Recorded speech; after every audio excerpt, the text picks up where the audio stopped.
नमोजी आद्या वेद प्रतिपाद्या जय जय स्वसंवेद्या आत्मरूपा. ओंकार हाच परमात्मा आहे असे कल्पून ज्ञानदेवांनी मंगल केले आहे. हे सर्वांचे मूळ असणाऱ्या व वेदांच्या प्रतिपादनाचा विषय असणाऱ्या ओंकारा, तुला नमस्कार असो. व स्वतःला जाणण्यास योग्य असणाऱ्या आणि सर्वव्यापी अशा आत्मरूपी ओंकारा, तुझा जय जयकार असो. देवा तूची गणेशू सकलार्थ मती प्रकाशू, म्हणे निवृत्ती दासू अवधारी जोजी. ओवी 1 वरील विशेषणांनी युक्त अशा देवा, सर्वांच्या बुद्धीचा प्रकाश जो गणेश, तो तूच आहेस. निवृत्तीनाथांचे शिष्य ज्ञानेश्वर महाराज म्हणतात, महाराज ऐका. हे शब्द ब्रह्म अशेष, तेची मूर्ती सुवेश, जेथ वर्णवपू निर्दोष मिरवत असे. संपूर्ण वेद हीच त्या गणपतीची उत्तम सजवलेली मूर्ती आहे आणि तिच्या ठिकाणी निर्दोष वर्णरूपी सौंदर्य खुलून राहिले आहे. स्मृती तेची अवयव, देखा आंगिक भाव, तेथ लावण्याचे ठेव अर्थ शोभा. आता त्या गणपतीच्या शरीराची ठेवण पहा. मन्वादिकांच्या स्मृती हेच त्याचे अवयव होत. त्या स्मृतीतील अर्थ सौंदर्याने ते अवयव म्हणजे लावण्याची केवळ खाणच बनले आहेत. 18 पुराणे, 3 मणिभूषणे, पदपद्धती खेवणे प्रमेय रत्नांची. 18 पुराणे हेच त्याच्या अंगावरील रत्नखचित अलंकार आहेत. त्यात प्रतिपादलेली तत्वे हीच रत्ने व छंदोबद्ध शब्द हीच त्यांची कोंदणे होत. पदबंध नागर, तेंची रंगाथिले अंबर, जेथ साहित्यवाणे सपूर उजाळाचे. उत्तम प्रकारची शब्दरचना हेच त्या गणपतीच्या अंगावरील रंगवलेले वस्त्र आहे आणि त्या शब्दरचनेतील अलंकार हे त्या वस्त्राचे चकचकीत तलम तंतू आहेत. देखा काव्य नाटका, जे निर्धारिता सकौतुका, त्याची ऋणझुणती क्षुद्र घंटिका अर्थध्वनी. पहा, कौतुकाने काव्य नाटकांविषयी विचार केला असता ती काव्य नाटके त्या गणपतीच्या पायातील लहान घागरे असून त्या अर्थरूप आवाजाने ऋणझुणत असतात. नाना प्रमेयांची परी, निपुणपणे पाहता कुसरी, दिसती उचित पदे माझारी रत्ने भली.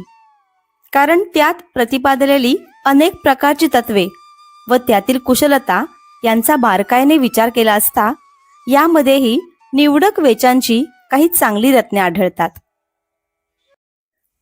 तेथ व्यासादिकांच्या मती, तेची मेखळा मिरवती, चोखाळपणे झळकती पल्लव चडका. तेथे व्यासादिकांच्या बुद्धी हाच कोणी म्हणजे त्या गणपतीच्या कमरेला बांधलेला शेला शोभत आहे व त्याच्या पदराच्या दशा निर्दोषपणे झळकत आहेत. देखा षडदर्शने मणिपती, तेची भुजांची आकृती, म्हणूनी विसंवादे धरिती आयुधे हाती. पहा, 6 शास्त्रे म्हणून जी म्हणतात तेच गणपतीचे 6 हात आहेत आणि म्हणून भिन्न भिन्न मते हीच त्याच्या हातातील शस्त्रे आहेत. तरी तर्कू तोची फरशू, नीती भेदू अंकुशू, वेदांतू तो महारसू मोदकू मिरवे. तरी कणात शास्त्ररूपी हातामध्ये अनुमान रूपी परशु आहे. गौतमीय न्याय दर्शन रूपी हातात प्रमाण प्रमेयादी षोडश पदार्थांचे तत्वभेद रूपी अंकुश आहे. व्यासकृत वेदांत सूत्र रूपी हातात ब्रह्मरसाने भरलेला ब्रह्मज्ञान रूपी मोदक शोभत आहे. एके हाती दंतू, जो स्वभावता खंडितू, तो बौद्ध मत संकेतू वार्तिकांचा. बौद्ध मताचे निदर्शन करणाऱ्या बौद्ध वार्तिकांनी प्रतिपादलेले बौद्ध मत हाच कोणी स्वभावतः खंडित झालेला दात, तो पातंजल दर्शनरूपी एका हातात धरला आहे. मग सहजे सत्कार वादू, तो पद्म कर वरुदू, धर्म प्रतिष्ठा तो सिद्धू अभय हस्तू. मग म्हणजेच बौद्धांच्या शून्यवादाचे खंडन झाल्यावर सहजच येणारा निरीश्वर सांख्यांचा सत्कारवाद हा त्या गणपतीचा वर देणारा कमलासारखा हात होय. देखा विवेकवंतू सुविमळू, तोची शुंडादंडू सरळू, जेथ परमानंदू केवळू महासुखाचा. पहा, त्या गणपतीच्या ठिकाणी सोलीव ब्रह्मसुखाचा निरतिशय आनंद हीच सरळ, अति निर्मळ व बरे वाईटाची निवड करण्यात समर्थ अशी लांब सोंड आहे. तरी संवादू तोच दशनू, जो समता शुभ्र वर्णू, देवो उन्मेष सूक्ष्मे क्षणू विघ्न राजू. तर प्रश्नोत्तर रूप चर्चा हाच दात असून त्या चर्चेतील पक्षरहितपणा हा त्या दाताचा पांढरा रंग आहे. ज्ञानरूप बारीक डोळे असलेला विघ्नांचा नियामक असा हा देव आहे. मज अवगमली या दोन्ही, मीमांसा श्रवणस्थानी, बोध मदामृत मुनी अली सेविती.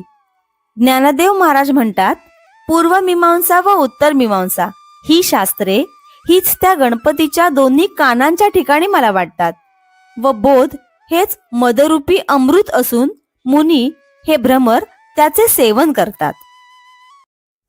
प्रमेय प्रवाल सुप्रभ, द्वैताद्वैत तेची निकुंभ, सरिसेपणे एकवटती इभ मस्तकावरी. वर सांगितलेल्या श्रुती स्मृती वगैरे प्रतिपादलेली तत्वे हीच त्या गणपतीच्या अंगावर तेजदार पोळी होत व द्वैत आणि अद्वैत मते हीच त्या गजवतनाच्या मस्तकावरील गंढस्थळे असून ती तुल्य बलाने तेथे एकत्र राहिलेली आहेत. उपरी दशोपनिषदे जिये उदारे ज्ञान मकरंदे, तिये कुसुमे मुगुटी सुगंधे शोभती भली. ज्ञानरूपी मध देण्यात उदार असलेली ईशावास्यादी दशोपनिषद्रूप सुगंधी फुले गंढस्थळावर असलेल्या मुकुटाच्या ठिकाणी चांगली शोभतात. अकार चरण युगल, उकार उदर विशाल, मकार महामंडल मस्तकाकारे. ओंकाराची प्रथम आकार मात्रा हे त्या गणपतीचे 2 पाय असून दुसरी उकार मात्रा हे त्याचे मोठे पोट आहे आणि तिसरी मकार मात्रा हाच त्याच्या मोठ्या व वाटोळ्या मस्तकाचा आकार आहे. हे तिन्ही एकवटले, तेथ शब्द ब्रह्म कवळले, ते मिया श्री गुरुकृपा नमिले आदिबीज. ह्या तिन्ही मात्रा एकत्र झाल्या म्हणजे संपूर्ण वेद कवटाळला जातो. त्या मूळ बीजरूपी गणेशाला मी गुरुकृपेमुळे नमस्कार करतो. आता अभिनव वाग्विलासिनी, ते चातुर्यार्थ कलाकामिनी, ते शारदा विश्वमोहिनी नमिली मिया. आता जी वाणीची अपूर्व क्रीडा करणारी असून चातुर्य, वागर्थ व कला यांची देवता आहे व जिने सर्व जग मोहून टाकले आहे, त्या सरस्वतीला मी वंदन करतो. मज हृदयी सद्गुरु, जेणे तारिलो हा संसार पुरू, म्हणोनी विशेषे अत्यादरू विवेकावरी. ज्या सद्गुरूंनी मला या संसारपुरातून तारले ते माझ्या हृदयात आहेत, म्हणून माझे विवेकावर फार प्रेम आहे. जैसे डोळ्या अंजन भेटे, ते वेळी दृष्टीसी फाटा फुटे, मग वास पाहिजे तेथ प्रगटे महानिधी. ज्याप्रमाणे डोळ्यात अंजन घातले की दृष्टी फाकते व मग भूमिगत द्रव्याचा सहज सुगावा लागून द्रव्याचा मोठा खजिना दृष्टीला दिसू लागतो. का चिंतामणी जालिया हाती, सदा विजयवृत्ती मनोरथी, तैसा मी पूर्ण काम श्री निवृत्ती ज्ञानदेव म्हणे. ज्याप्रमाणे चिंतामणी हस्तगत झाल्यावर मनोरथ नेहमी विजय होतात, त्याप्रमाणे माझे सर्व मनोरथ श्री निवृत्तीनाथांच्यामुळे पूर्ण झाले आहेत असे ज्ञानदेव म्हणतात. म्हणून जाणतेने गुरु भजिजे, तेणे कृतकार्य होईजे, जैसे मूळ सिंचने सहजे, शाखा पल्लव संतोषती. एवढ्यासाठी अहो ज्ञाते पुरुष हो, गुरुभजन करावे व त्या योगे कृतकृत्य व्हावे. ज्याप्रमाणे झाडाच्या मुळांना पाणी घातले असता अनायासे फांद्या व पाने यांना टवटवी येते. का तीर्थे जिये त्रिभुवनी, तिये घडती अमृता व गाहनी, ना तरी अमृत रसास्वादनी रस सकळ. समुद्र स्नानाने त्रैलोक्यात जेवढी तीर्थे आहेत तेवढी घडतात, किंवा अमृत रसाच्या सेवनाने सर्व रसांचे सेवन घडते. तैसा पुढत पुढती तोची, मिया अभिवंदिला श्री गुरुची. जो अभिलाषित मनोरुची, पुरविता तो. ज्याप्रमाणे श्री गुरूंना वंदन केले म्हणजे सर्वांनाच वंदन केल्यासारखे होत असल्यामुळे मी त्याच श्री गुरूंना पूज्यता बुद्धीने वारंवार वंदन केले, कारण की तो इच्छिलेल्या मनाच्या आवडी पुरवणारा आहे. आता अवधारा कथा गहन, जे सकळा कौतुका जन्मस्थान, की अभिनव उद्यान विवेक तरुचे. श्री गुरूंना वंदन केल्यानंतर आता ज्यात गीता निर्माण झाली अशा महाभारताची खोल विचारांनी भरलेली कथा, तिचे महात्म्य ऐका. ही कथा सर्व चमत्कारांची खाण आहे, किंवा विचाररूपी वृक्षांचा बगीचा आहे. ना तरी सर्व सुखाची आदी, जे प्रमेय महानिधी, नाना नवरस सुधाब्धी परिपूर्ण हे. ही सर्व सुखांचे उगमस्थान आहे, अनेक सिद्धांताचा साठा आहे, किंवा शृंगारादी नवरसरूपी अमृताने भरलेला समुद्र आहे. की परमधाम प्रकट, सर्व विद्यांचे मूळ पीठ, शास्त्र जाता वसवट अशेषांचे. ही कथा प्रत्यक्ष मोक्ष असून सर्व विद्यांचे मूलस्थान आहे. त्याचप्रमाणे संपूर्ण शास्त्रांमध्ये ही श्रेष्ठ आहे. ना तरी सकळ धर्मांचे माहेर, सज्जनांचे जिव्हार, लावण्य रत्न भंडार शारदेचे. महाभारत हे सर्व धर्मांचे माहेर आहे, सज्जनांच्या जिव्हाळ्याचा आनंदाचा विषय आहे, आणि सरस्वतीच्या सौंदर्यरूपी रत्नांचे भांडार आहे. नाना कथारूपे भारती, प्रगटली असे त्रिजगती, आविष्कारोनी महामती व्यासाचिये. सरस्वती महर्षी व्यासांच्या विशाल बुद्धीत प्रकट होऊन विविध कथेच्या रूपाने त्रैलोक्यात प्रसारित झाली. म्हणून हा काव्यारावो, ग्रंथ गुरुवतीचा ठावो, येथूनी रसा झाला आवो रसाळपणाचा. हा महाभारत ग्रंथ सर्व काव्य ग्रंथाचा राजा आहे. या ग्रंथाच्या ठिकाणी महानतेची परिसीमा झाली आहे. या ग्रंथापासून काव्यातील रसांना रसाळपणाचा डौल आला आहे. तेवीची आईका आणिक एक, येथूनी शब्दश्री सच्छास्त्रिक, आणि महाबोधी कोवळीक दुणावली. तसेच या ग्रंथाचे आणखी महत्त्व श्रवण करा. महाभारतापासून शब्दरूप संपत्तीला शास्त्रीयता प्राप्त झाली, आणि ब्रह्मज्ञानाच्या ठिकाणी कोवळिकता अधिकच वाढली. एथ चातुर्य शहाणे झाले, प्रमेय रुचीस आले, आणि सौभाग्य पोखले सुखाचे एथ. या महाभारतात चातुर्य शहाणे झाले, सिद्धांतांना अमृतमय गोडी प्राप्त झाली, आणि सुखाचे ऐश्वर्य अधिकच पुष्ट झाले. माधुर्यी मधुरता, शृंगारी सुरेखता, रूढपण उचिता दिसे भले. माधुर्याला मधुरता, शृंगाराला सुरेखपणा, आणि योग्य वस्तूंना श्रेष्ठपणा येऊन त्या सर्व उत्तम रीतीने शोभून दिसू लागल्या. एथ कळाविद पण कळा, पुण्यासी प्रतापू आगळा, म्हणून जनमेजयाचे अवलीळा दोष हरले. येथून कलांना कुशलता प्राप्त झाली, पुण्याला विशेष तेज चढले, व म्हणूनच महाभारताच्या पठणाने जनमेजयाचे दोष हरले. आणि पाहता नावेक, रंगी सुरंगतेची आगळीक, गुणा सगुणपणाचे बीक बहुवस एथ. आणि क्षणभर विचार केला तर असे दिसून येते की रंगांमध्ये सुरंगतेची वाढ झाली आहे, आनंदाला विशेष मनोहरता आली आहे. त्यामुळे सद्गुणांना चांगुलपणाचे विशेष सामर्थ्य प्राप्त झाले आहे. भानुचेनी तेजे धवळले, जैसे त्रैलोक्य दिसे उजळिले, तैसे व्यासमती कवळिले मिरवे विश्व. सूर्याच्या प्रकाशाने प्रकाशित झालेले त्रैलोक्य ज्याप्रमाणे उज्ज्वल दिसते, त्याप्रमाणे व्यासांच्या बुद्धीने व्यापलेले विश्व शोभते. का सुक्षेत्री बीज घातले, ते आपुलिया परी विस्तारले, तैसे भारती सुरवाडले अर्थ जात.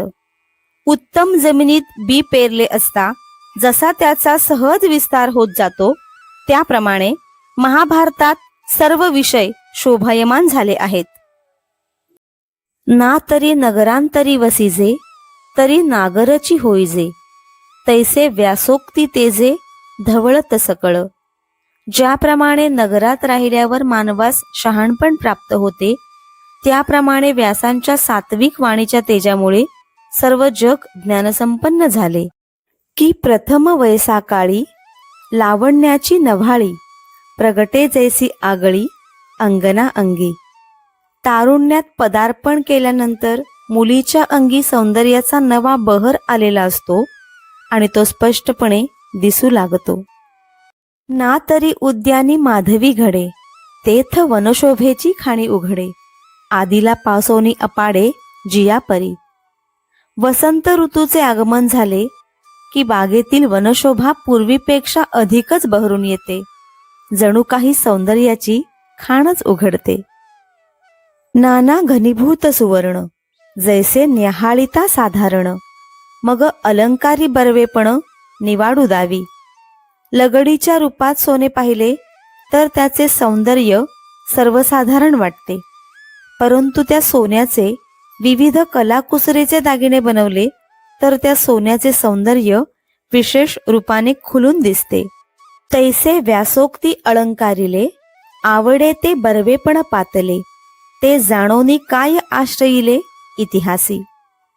महर्षी व्यासांच्या तेजस्वी बुद्धीतून प्रगटलेल्या विषयांमध्ये सत्य, शिव आणि सुंदरतेचे दर्शन होते. हे पाहून जगातील अनेक इतिहासकारांनी महाभारताचा आश्रय केला आहे.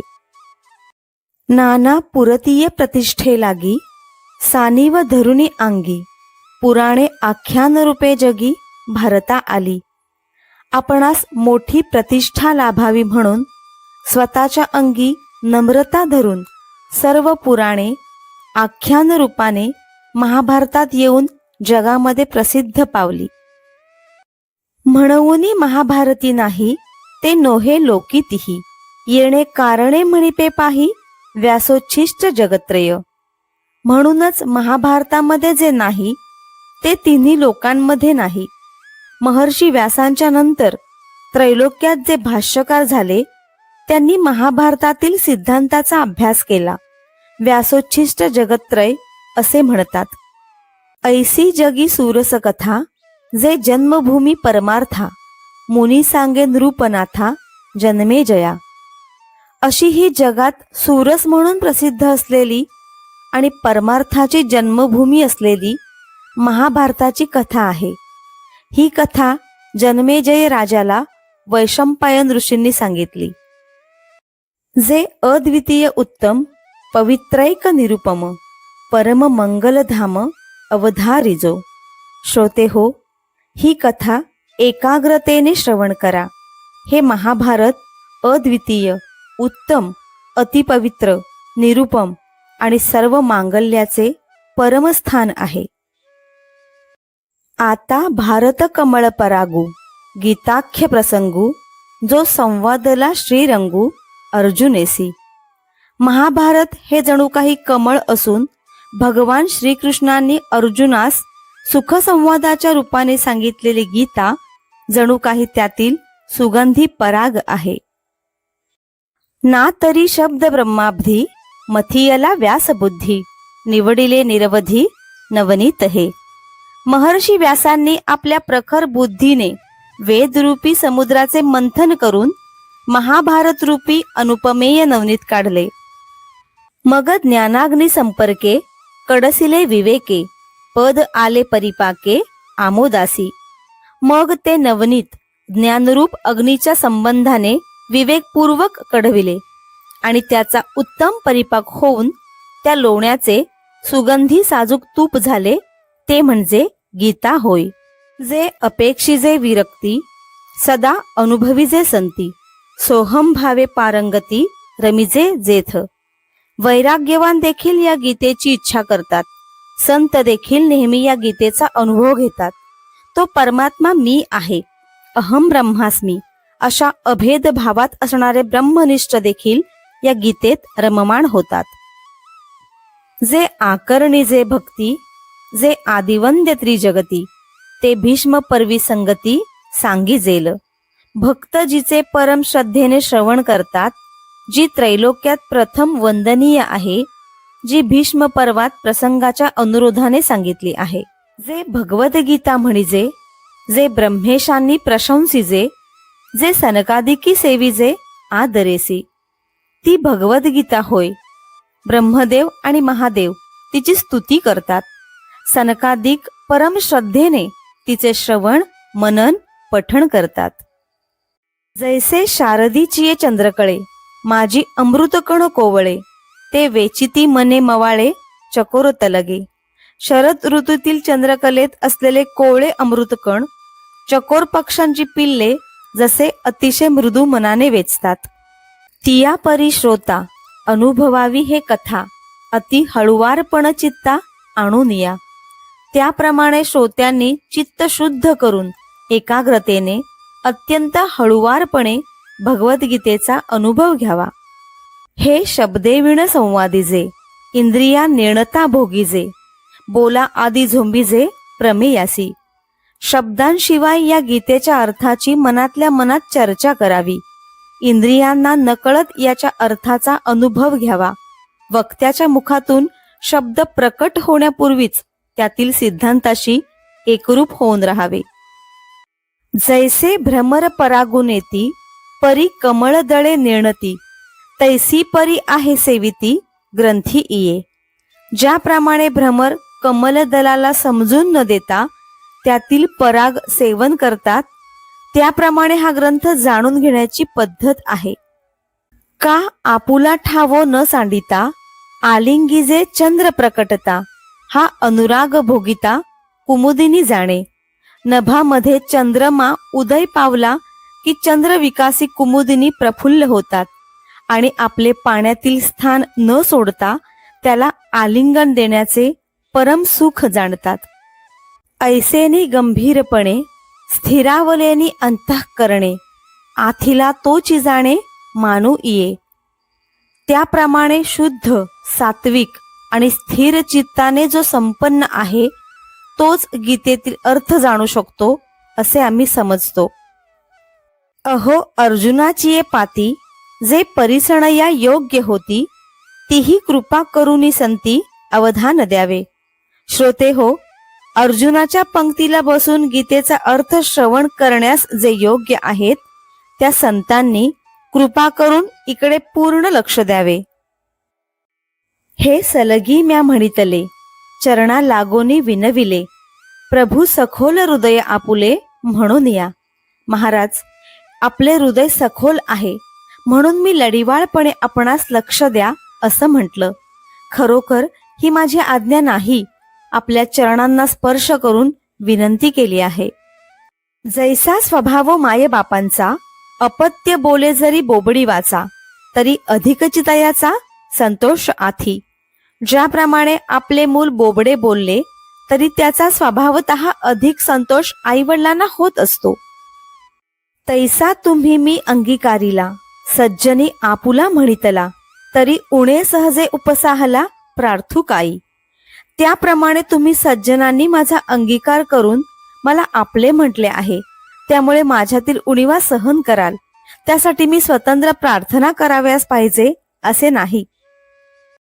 परी अपराधू तो आणिक आहे, जे मी गीतार्थू कवळूप आहे, ते अवधारा विनवूल आहे म्हणून या. परंतु माझ्याकडून एक अपराध घडत आहे. मी गीतेचा अर्थ स्पष्ट करण्याचा प्रयत्न करीत आहे, म्हणून सांगितलेला अर्थ बरोबर आहे की नाही याकडे लक्ष द्यावे अशी विनंती केली. हे अनावर न विचारिता, वायाची दिवसा उपनला चित्ता, येरवी भानुतेची काय खद्योता शोभा आथी. गीतेचा अर्थ सांगणे फार कठीण कार्य आहे. याचा विचार न करता तो अर्थ स्पष्ट करण्यासाठी माझ्या चित्तात व्यर्थ धैर्य उत्पन्न झाले. परंतु सूर्याच्या प्रकाशात काजव्याची शोभा असते काय? की टिटीभू चांचूवरी माप सुये सागरी, मी नेणतू त्यापरी प्रवर्ते येथ. एखाद्या टिटवीने समुद्राची अथांग खोली मोजण्याकरता चोच बुडेपर्यंत त्यात माप घालावे, त्याप्रमाणे मी जाणकार नसताना गीतेचा अर्थ प्रकट करण्यास प्रवृत्त झालो आहे. आईका आकाश गिवसावे, तरी आणिक त्याहोनी थोर हो आवे, म्हणोनी अपाडू हे आघवे निर्धारिता. आकाशाला कवटाळायचे असेल तर त्यापेक्षा विशाल व्हावे लागते. गीतेवर भाष्य करण्यासाठी प्रकांड पांडित्य हवे, म्हणून मी तर गीतेवर भाष्य करण्यास योग्य नाही असे दिसते. तया गीतार्थाची थोरी स्वये शंभू विवरी, जेथ भवानी प्रश्न करी चमत्कारोनी. एकदा भगवान शंकरांनी गीतेची थोरवी सांगितली. ते शब्द ऐकून पार्वतीला आश्चर्य वाटले व ती म्हणाली, आपण गीतेची महती विस्तारपूर्वक सांगा. तेथ हरू म्हणे नेणीजे, देवी जैसे का स्वरूप तुझे, तैसे हे नित्य नूतन देखीजे गीता तत्व. भगवान शंकर म्हणाले, गीतेचे महत्व मी पूर्णपणे जाणू शकत नाही. पार्वती, तुझे स्वरूप जसे नित्य नूतन आहे तसे गीतार्थ हा नित्य नूतन आहे. हा वेदार्थ सागरू जया निद्रिताचा घोरू, तो स्वये सर्वेश्वरू प्रत्यक्ष अनुवादला. ज्या सर्वेश्वराच्या योग निद्रेतील घोरण्यापासून समुद्राप्रमाणे अगाध वेद निर्माण झाले, त्या जगदीश्वर श्रीकृष्णाने स्वतः जागृतीत गीतेच्या रूपाने वेदार्थाचे सार सांगितले. ऐसे जे अगाध जेथ वेडावती वेद, तेथ अल्पमी मतिमंद काही होय. असे हे गीताशास्त्र अगाध गहन आहे. या कामी वेदांचीही मती कुंठित होऊन जाते. मी तर लहान आहे, माझी बुद्धी अल्प आहे, मी तरी कसे सांगणार. हे अपार कैसेनी कवळावे, महातेज कवणे धवळावे, गगनमुठी सुवावे मशके केवी. हे अमर्याद गीताशास्त्र मला कसे बरे आकलन होणार. महातेजाला कशाने बरे उजळावे.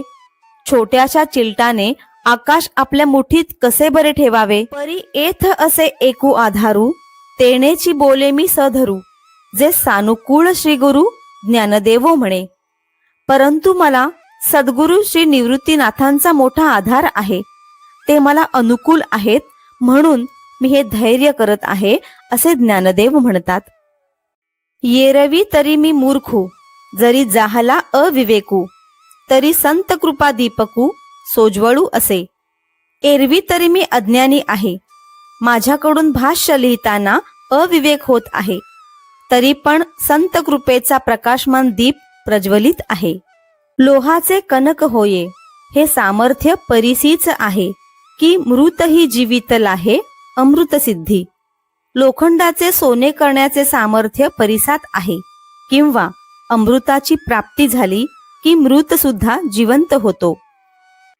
जरी प्रकटे सिद्ध सरस्वती, तरी मुकयाही आथी भारती, एथ वस्तू सामर्थ्य शक्ती नवलकई. सरस्वती देवता प्रसन्न झाली तर मुक्यालाही भाव मधुर वाचा फुटते. असा बदल होण्याविषयी वस्तूचे सामर्थ्य किंवा शक्ती कारण आहे. यात आश्चर्य ते काय आहे.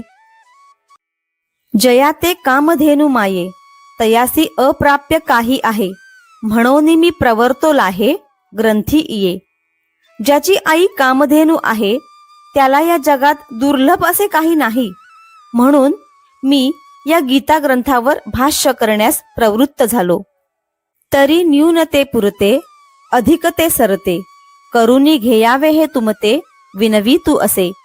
माझ्या या भाष्यामध्ये काही कमतरता असेल तर ती पूर्ण करून घ्या, आणि अधिक असेल तर समजून घ्या, अशी तुम्हाला मी नम्र विनंती करत आहे. आता देईजो अवधान, तुम्ही बोलविल्या मी बोलेन, जैसे चेष्टे सूत्राधीन दारू यंत्र. आता आपण भाष्याकडे लक्ष द्या. तुम्ही जसे मला बोलवाल त्याप्रमाणे मी बोलेन. सूत्रधार ज्याप्रमाणे दोरी हलवीत असतो तशी दोरीच्या अधीन असलेली कळसूत्री बाहुली नाचत असते.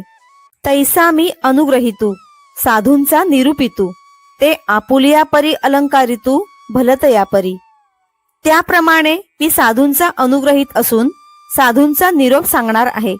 त्यामुळे त्यांनी मला भाष्य करताना हवे तेवढे अलंकृत करावे. तव श्री गुरु म्हणती राही, हे तुझ बोलावे न लगे काही. आता ग्रंथात चित्त देई झडकरी वेगा.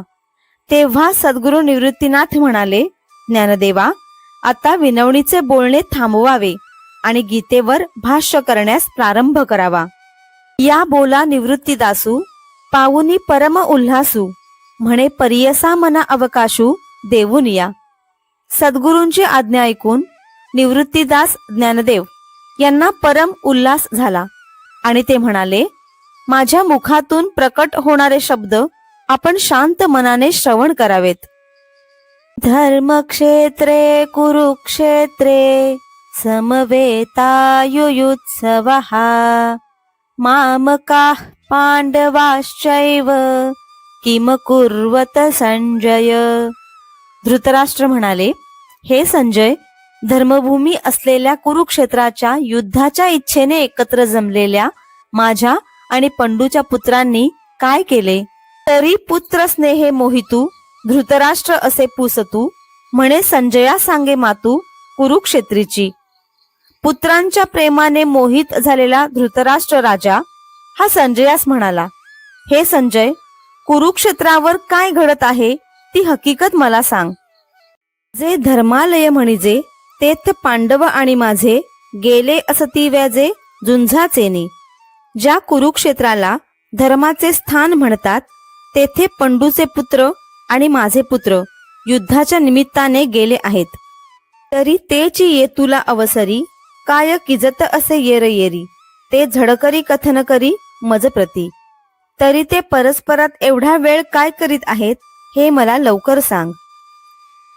दृष्ट्वा तु पांडवानीकं व्यूढं दुर्योधनस्तदा आचार्यमुपसंगम्य राजा वचनमब्रवीत.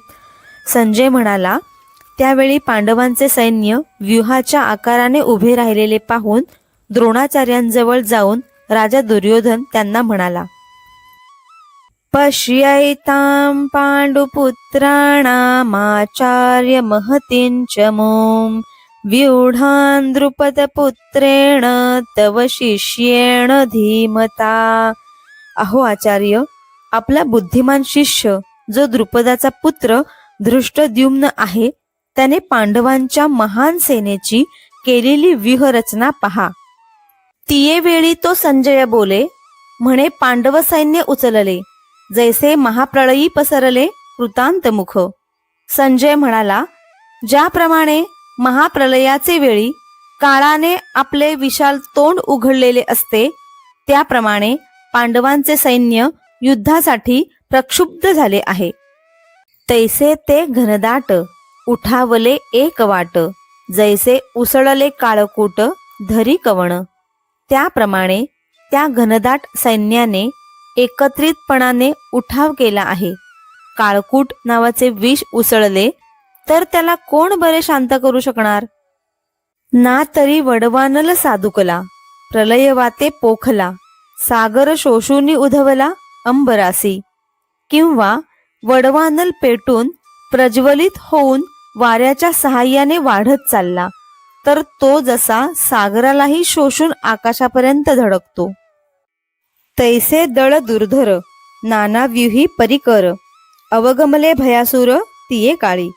त्याप्रमाणे विविध प्रकारच्या व्यूहांची रचना करून युद्धासाठी सज्ज झालेले सैन्य महाभयंकर दिसत आहे.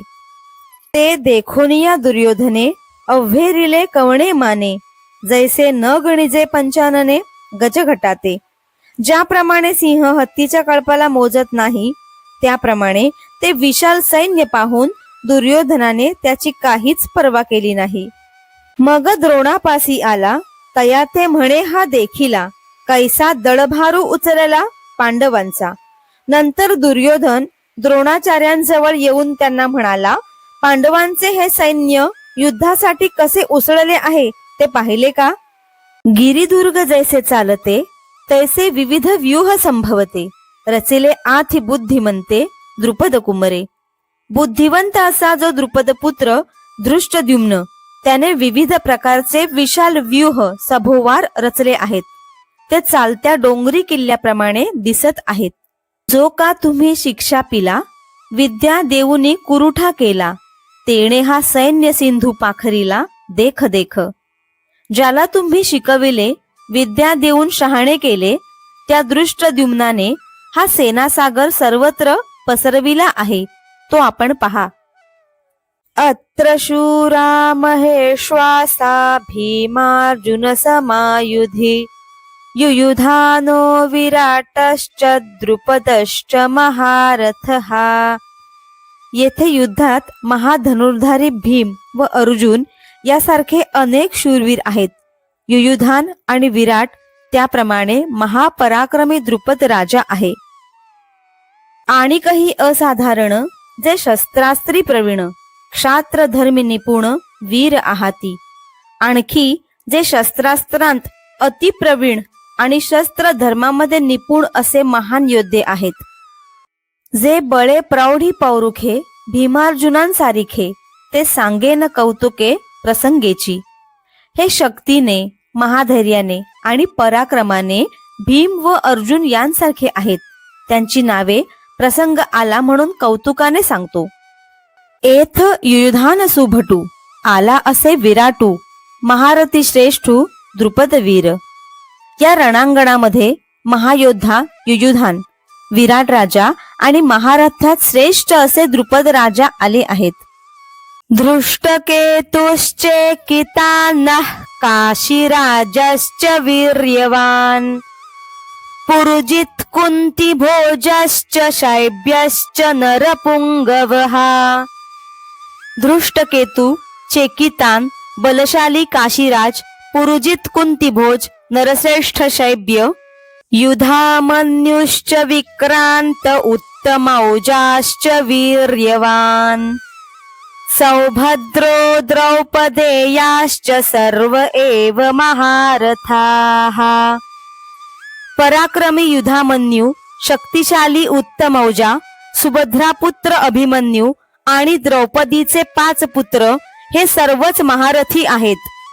सेकितान धृष्टकेतू, काशीराज वीरविक्रांतू, उत्तमौजा नृपनाथू शैब्य देख. सेकितान, धृष्टकेतू, पराक्रमी असा काशीराज, नृपश्रेष्ठ उत्तमौजा व शैब्य राजा पहा. हा कुंतीभोज पाहे, एथ युधामन्यू आला आहे, आणि पुरुजितादिराय हे सकळे देख. हा कुंतीभोज पहा, येथे युधामन्यू आलेला आहे. आणखी हे पुरुजित वगैरे सर्वच राजे आलेले आहेत ते पहा. हा सुभद्रा हृदयनंदनू, जो अपरू नवार्जुनू, तो अभिमन्यू म्हणे दुर्योधनू देखे द्रोणा. दुर्योधन पुन्हा म्हणाला, हे द्रोणाचार्य, सुभद्रेच्या अंतःकरणाला आनंद देणारा तिचा मुलगा प्रति अर्जुन असा अभिमन्यू पहा. आणि काही द्रौपदी कुमर, हे सकळही महारथी वीर, मी ती नेणिजे परी अपार मिनले असती. शिवाय द्रौपदीचे पुत्रही रणांगणात आले आहेत. हे सर्वही योद्धे महारथी आणि शूरवीर आहेत. पांडवांच्या सेनेत आणखी किती वीर आहेत हे मला माहीत नाही, परंतु असंख्य अपरिचित पराक्रमी वीर येथे जमले आहेत. अस्माकं तु विशिष्टाये तान्नि बोधद्विजोत्तम, नायका मम सैन्यस्य सैन्यार्थं तान् ब्रवीमि ते. हे द्विजश्रेष्ठा, आता आपल्या सैन्यातील जे प्रमुख सेनापती आहेत त्यांची नावे आपल्या माहितीसाठी सांगतो, तरी श्रवण करावे. भवान भीष्मश्च कर्णश्च कृपश्च समितिञ्जयः, अश्वत्थामा विकर्णश्च सौमदत्तिस्तथैव च. स्वतः पितामह भीष्माचार्य, कर्ण, सदैव विजयी असे कृपाचार्य, अश्वत्थामा, विकर्ण आणि युद्धजेता सोमदत्ताचा पुत्र भूरिश्रवा हे आहेत. आता आमूच्या दळी नायक जे रूढवीर सैनिक ते प्रसंगे ऐक सांगी जती. आता आमच्या सैन्यातील प्रसिद्ध असे शूर सैनिक सेनाप्रमुख जे आहेत त्यांचीही नावे प्रसंगाच्या अनुरोधाने सांगतो, ते आपण ऐकावे. उद्देशे एक दोन्ही जाई जती बोलोनी, तुम्ही आदी करुनी मुख्य जे जे. तुम्ही आदी करून जे प्रमुख वीर आहात त्यापैकी एक दोन नावे थोडक्यात सांगतो. हा भीष्म गंगानंदनू, जो प्रताप तेजस्वी भानू, रिपुगज पंचाननू कर्णवीर. पराक्रमाने सूर्यासारखा तेजस्वी असणारा असा हा गंगेचा पुत्र म्हणजे भीष्म आहे. आणि शत्रुरूपी हत्तीला जणू काही सिंहासारखा असणारा हा वीरकर्ण आपल्या सेनेमध्ये आहे. या एकेकाचेनी मनोव्यापारे, हे विश्व होय संहरे. हा कृपाचार्य न पुरे एकलाची. या एकाच्याही फक्त मनात आले तर या विश्वाचा संहार होऊन जाईल. एवढेच काय, एकटे कृपाचार्य देखील हे कृत्य करू शकतील. येथ विकर्ण वीर आहे, हा अश्वत्थामा पैल पाहे. याचा अडदरू सदा वाहे कृतांतु मने. येथे विकर्ण महावीर आहे, तो पहा पलीकडे अश्वत्थामा आहे. काळाला देखील सदैव याची भीती वाटत असते. अन्ये च बहवः शूरा मदर्थे त्यक्त जीविताः, नाना शस्त्र प्रहरणाः सर्वे युद्ध विशारदाः. याशिवाय अनेक महावीर आहेत जे माझ्यासाठी आपल्या प्राणांचे बलिदान देण्यास तयार आहेत. त्यांच्याजवळ विविध प्रकारची शस्त्रास्त्रे आहेत आणि ते सर्व युद्धकलेमध्ये समितींजय सौमदत्ती. ऐसे आणिकही बहुत आहाती, जयांची या बळामिती धाताही नेणे. त्याचप्रमाणे विजयश्री प्राप्त करणारा सोमदत्ताचा पुत्र भूरिश्रवा व त्यासारखे असे आणखीन खूप महावीर आहेत. त्यांच्या सामर्थ्याची मर्यादा ब्रह्मदेवालाही समजू शकत नाही. जे शस्त्रविद्या पारंगत, मंत्रावतार मूर्त, हो का जे अस्त्र जात येथून निरूढ. हे अस्त्रविद्येमध्ये तरबेज आहेत, जणू काही मंत्रविद्येचे प्रत्यक्ष अवतारच आहेत. यांच्यापासूनच अस्त्रविद्येचा प्रसार होऊन ती रूढ झाली आहेत. हे अप्रतिमल्ल जगी पुरता प्रताप अंगी, परी सर्व प्राणे मजची लागी आराईले असती. या जगात हे अप्रतिम योद्धे आहेत, त्यांच्या अंगी पुरेपूर बळ सामर्थ्य आहे. असे हे सर्व वीर असूनही ते जीवावरती उदार होऊन माझ्या बाजूला येऊन मिळालेले आहेत. पतिव्रतेचे हृदय जैसे, पती वाचुनी न स्पर्शे, मी सर्वस्व या तैसे सुभटांसी. ज्याप्रमाणे पतिव्रतेचे हृदय शुद्ध असते, ते मनाने देखील पतीशिवाय कोणाला स्पर्श करत नाही, त्याप्रमाणे या शूरवीरांना मीच सर्वस्व आहे. आमुची या काजाचेनी पाडे, देखती आपुले जीवित्व थोकडे. ऐसे निरवधी चोखडे स्वामी भक्त. आमच्या या कार्यापुढे यांना आपल्या जीवाचे देखील काही वाटत नाही. ते प्राणाची पर्वा करत नाहीत. ते निस्सीम स्वामी भक्त आहेत. झुंजती कुळकणी जाणती, कळे कीर्तीसी जीती. हे बहु असो क्षात्र नीती येथून या. हे सर्व युद्धकलेत कुशल आहेत, त्यामुळे जय मिळवून कीर्ती निर्माण करणारे आहेत. क्षात्रधर्म मुळात त्यांच्यापासूनच निर्माण झाला आहे. ऐसे सर्वा परिपूरते, वीर दळी आमुते, आत काय गणू याते अपार हे. याप्रमाणे युद्धकलेत परिपूर्ण असे वीर आमच्या सैन्यात आहेत. ते अपार असल्यामुळे त्यांची गणना करता येत नाही. अपर्याप्तं तदस्माकं बलं भीष्माभिरक्षितं, पर्याप्तं त्विदमेतेषां बलं भीमाभिरक्षितं. आमचे सैन्य अमर्यादित असून तिचे भीष्मांनी रक्षण केले आहे आणि पांडवांचे सैन्य मर्यादित असून तिचे रक्षण भीमाने केले आहे. वरी क्षत्रिया माझी श्रेष्ठू, जो जगजेठी जगी सुभटू, तया दळवैपणाचा पाटू भीष्मासी पै. शिवाय क्षत्रियांमध्ये श्रेष्ठ आणि जगात प्रसिद्ध असलेले असे योद्धे जे भीष्माचार्य आहेत त्यांना सैन्याचे अधिपत्य दिले आहे. आता याचेनी बळे गवसले, हे दुर्ग जैसे पन्नासिले, येणे पाडे थेकुले लोकत्रय. भीष्माचार्यांनी या सैन्याची अशी काही रचना केली आहे की सुरक्षिततेसाठी जणू काही मजबूत असे किल्लेच उभारले आहेत. यांच्या समोर त्रैलोक्य देखील तोकडे वाटते. आधीच समुद्र पाही, तेथ दुवाडपणा कवणा नाही, मग वडवानळ तैसे याही विरजा जैसे. समुद्र हा मुळातच सर्वांना भीतीदायक आहे आणि त्या समुद्राला जर वडवानळाने सहाय्य केले तर तो अधिकच भयानक होणार. ना तरी प्रलयवन्ही महावातू, या दोघा जैसा सांघा तू, तैसा हा गंगासुतू सेनापती. प्रलय काळचा महान अग्नी आणि प्रलय काळचा महाभयंकर वारा या दोघांचा जसा संयोग घडावा त्याप्रमाणे हा गंगापुत्र आहे आणि त्याला सेनापती पद मिळालेले आहे. आता येणेसी कवण भिडे, हे पांडव सैन्य कीर थोकडे, परी वरचिलेनी पाडे दिसत असे. तरी आमच्या सैन्याबरोबर कोण बरे लढू शकेल? आम्ही वर्णन केलेल्या सैन्यापुढे पांडवांचे सैन्य अपुरे दिसत आहे.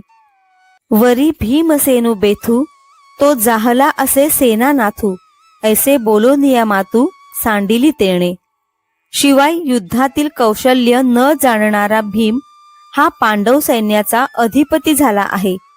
दुर्योधनाने एवढे बोलून सैन्याचे वर्णन थांबविले.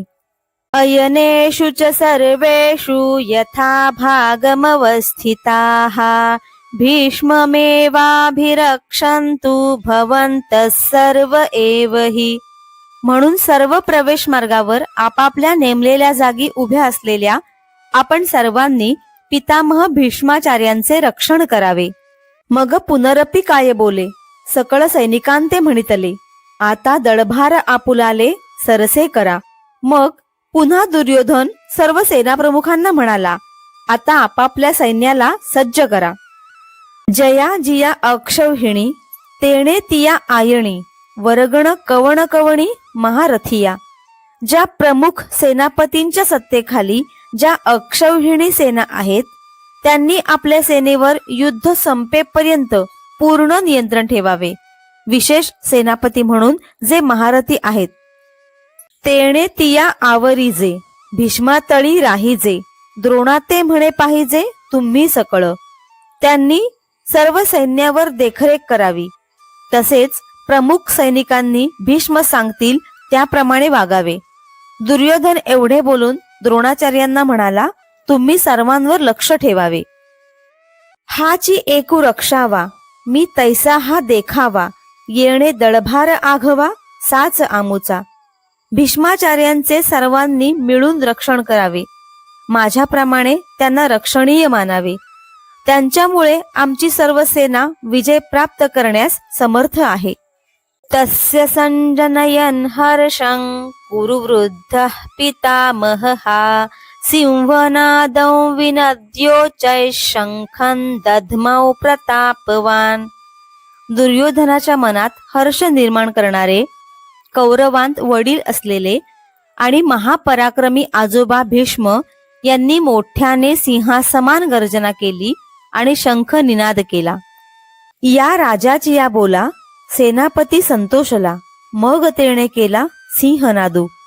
दुर्योधन राजाचे बोलणे ऐकून सेनापती भीष्माचार्यांना संतोष झाला आणि त्यांनी सिंहनादासमान गर्जना केली. तो गाजत असे अद्भुतू, दोन्ही सैन्या आणतू, प्रतिध्वनी न समातू उपजत असे. तो प्रचंड नाद दोन्ही सैन्यात दुमदुमून गेला. त्या नादाचा प्रतिध्वनी आकाशात देखील मावेना आणि आकाशातून पुन्हा पुन्हा नवीन नाद निर्माण होऊ लागले. तयाची तुलगा सवे, वीरवृत्तीचे निथावे, दिव्य शंख भीष्मदेवे आस्फुरिला. भीष्माचार्यांनी आपल्या वीरवृत्तीप्रमाणे त्या पहिल्या नादाबरोबर आपला दिव्य शंख वाजविला. ते दोन्ही नाद मिनले, तेथ त्रैलोक्य बधिरीभूत जाहले, जैसे आकाश का पडिले तुटोनिया. ते दोन्ही महानाद एकत्र झाले त्यावेळी त्रैलोक्याच्या कांठाळ्या बसल्या. त्यावेळी आता जणू काय आकाश तुटून पडते की काय असे वाटू लागले. घडघडीत अंबर, उचंबळत सागर, क्षोभले चराचर, कापत असे. त्या प्रचंड नादामुळे आकाश भीतीने थडथडू लागले. समुद्रातील लाटा उसळल्या आणि सर्व चराचर भीतीने कापू लागले. तेणे महाघोष गजरे, दुमदुमिताती गिरिकंदरे, तव दळा माझी रणतुरे आस्फुरिली. त्या प्रचंड नादाने डोंगर दऱ्यातून प्रतिध्वनी निर्माण होऊ लागले. त्याच वेळी सैन्यात रणवाद्ये वाजू लागली. ततशंखाश्च भैर्यश्च पणवानक गोमुखाः सहसैवाभ्यहन्यन्त सशब्दस्तु मुलोऽभवत्. त्यानंतर इतर शूरवीरांनी शंख, नगारे, ढोल, मृदुंग, गोमुख ही रणवाद्ये एकदम वाजवली. त्यांचा अतिशय भयानक असा नाद उत्पन्न झाला. उदंड सैंघ वाजते, भयानके खाखाते, महाप्रळय जेथे धोकडांसी. जिकडे तिकडे विविध प्रकारची रणवाद्ये कर्कश व भयानक स्वरूपात वाजू लागली. बलशाही लोकांना देखील तो महाप्रलय वाटला. भेरी निशाण मांदळ, शंख काहळ भोंगळ आणि भयासुर रणकोल्हाळ सुभटांचे, नौबती, डंके, ढोल, शंख, मोठमोठ्या झांजा, कर्णे इत्यादी रणवाद्यांचा गजर सुरू झाला आणि त्यात वीरांच्या भयानक रणगर्जना मिसळून गेल्या. आवेशे भुजात राहाटिती, विसणेले हाका देती, जेथ महामद भद्र जाती आवरतीना.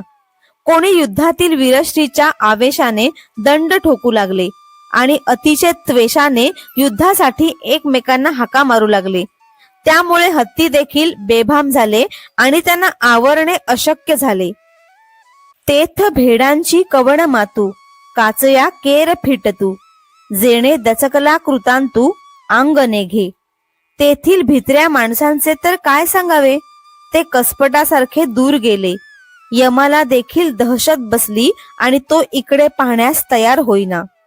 एका उभयाची प्राण गेले, चांगांचे दात बैसले, बिरुदाचे दादुले हिवताती.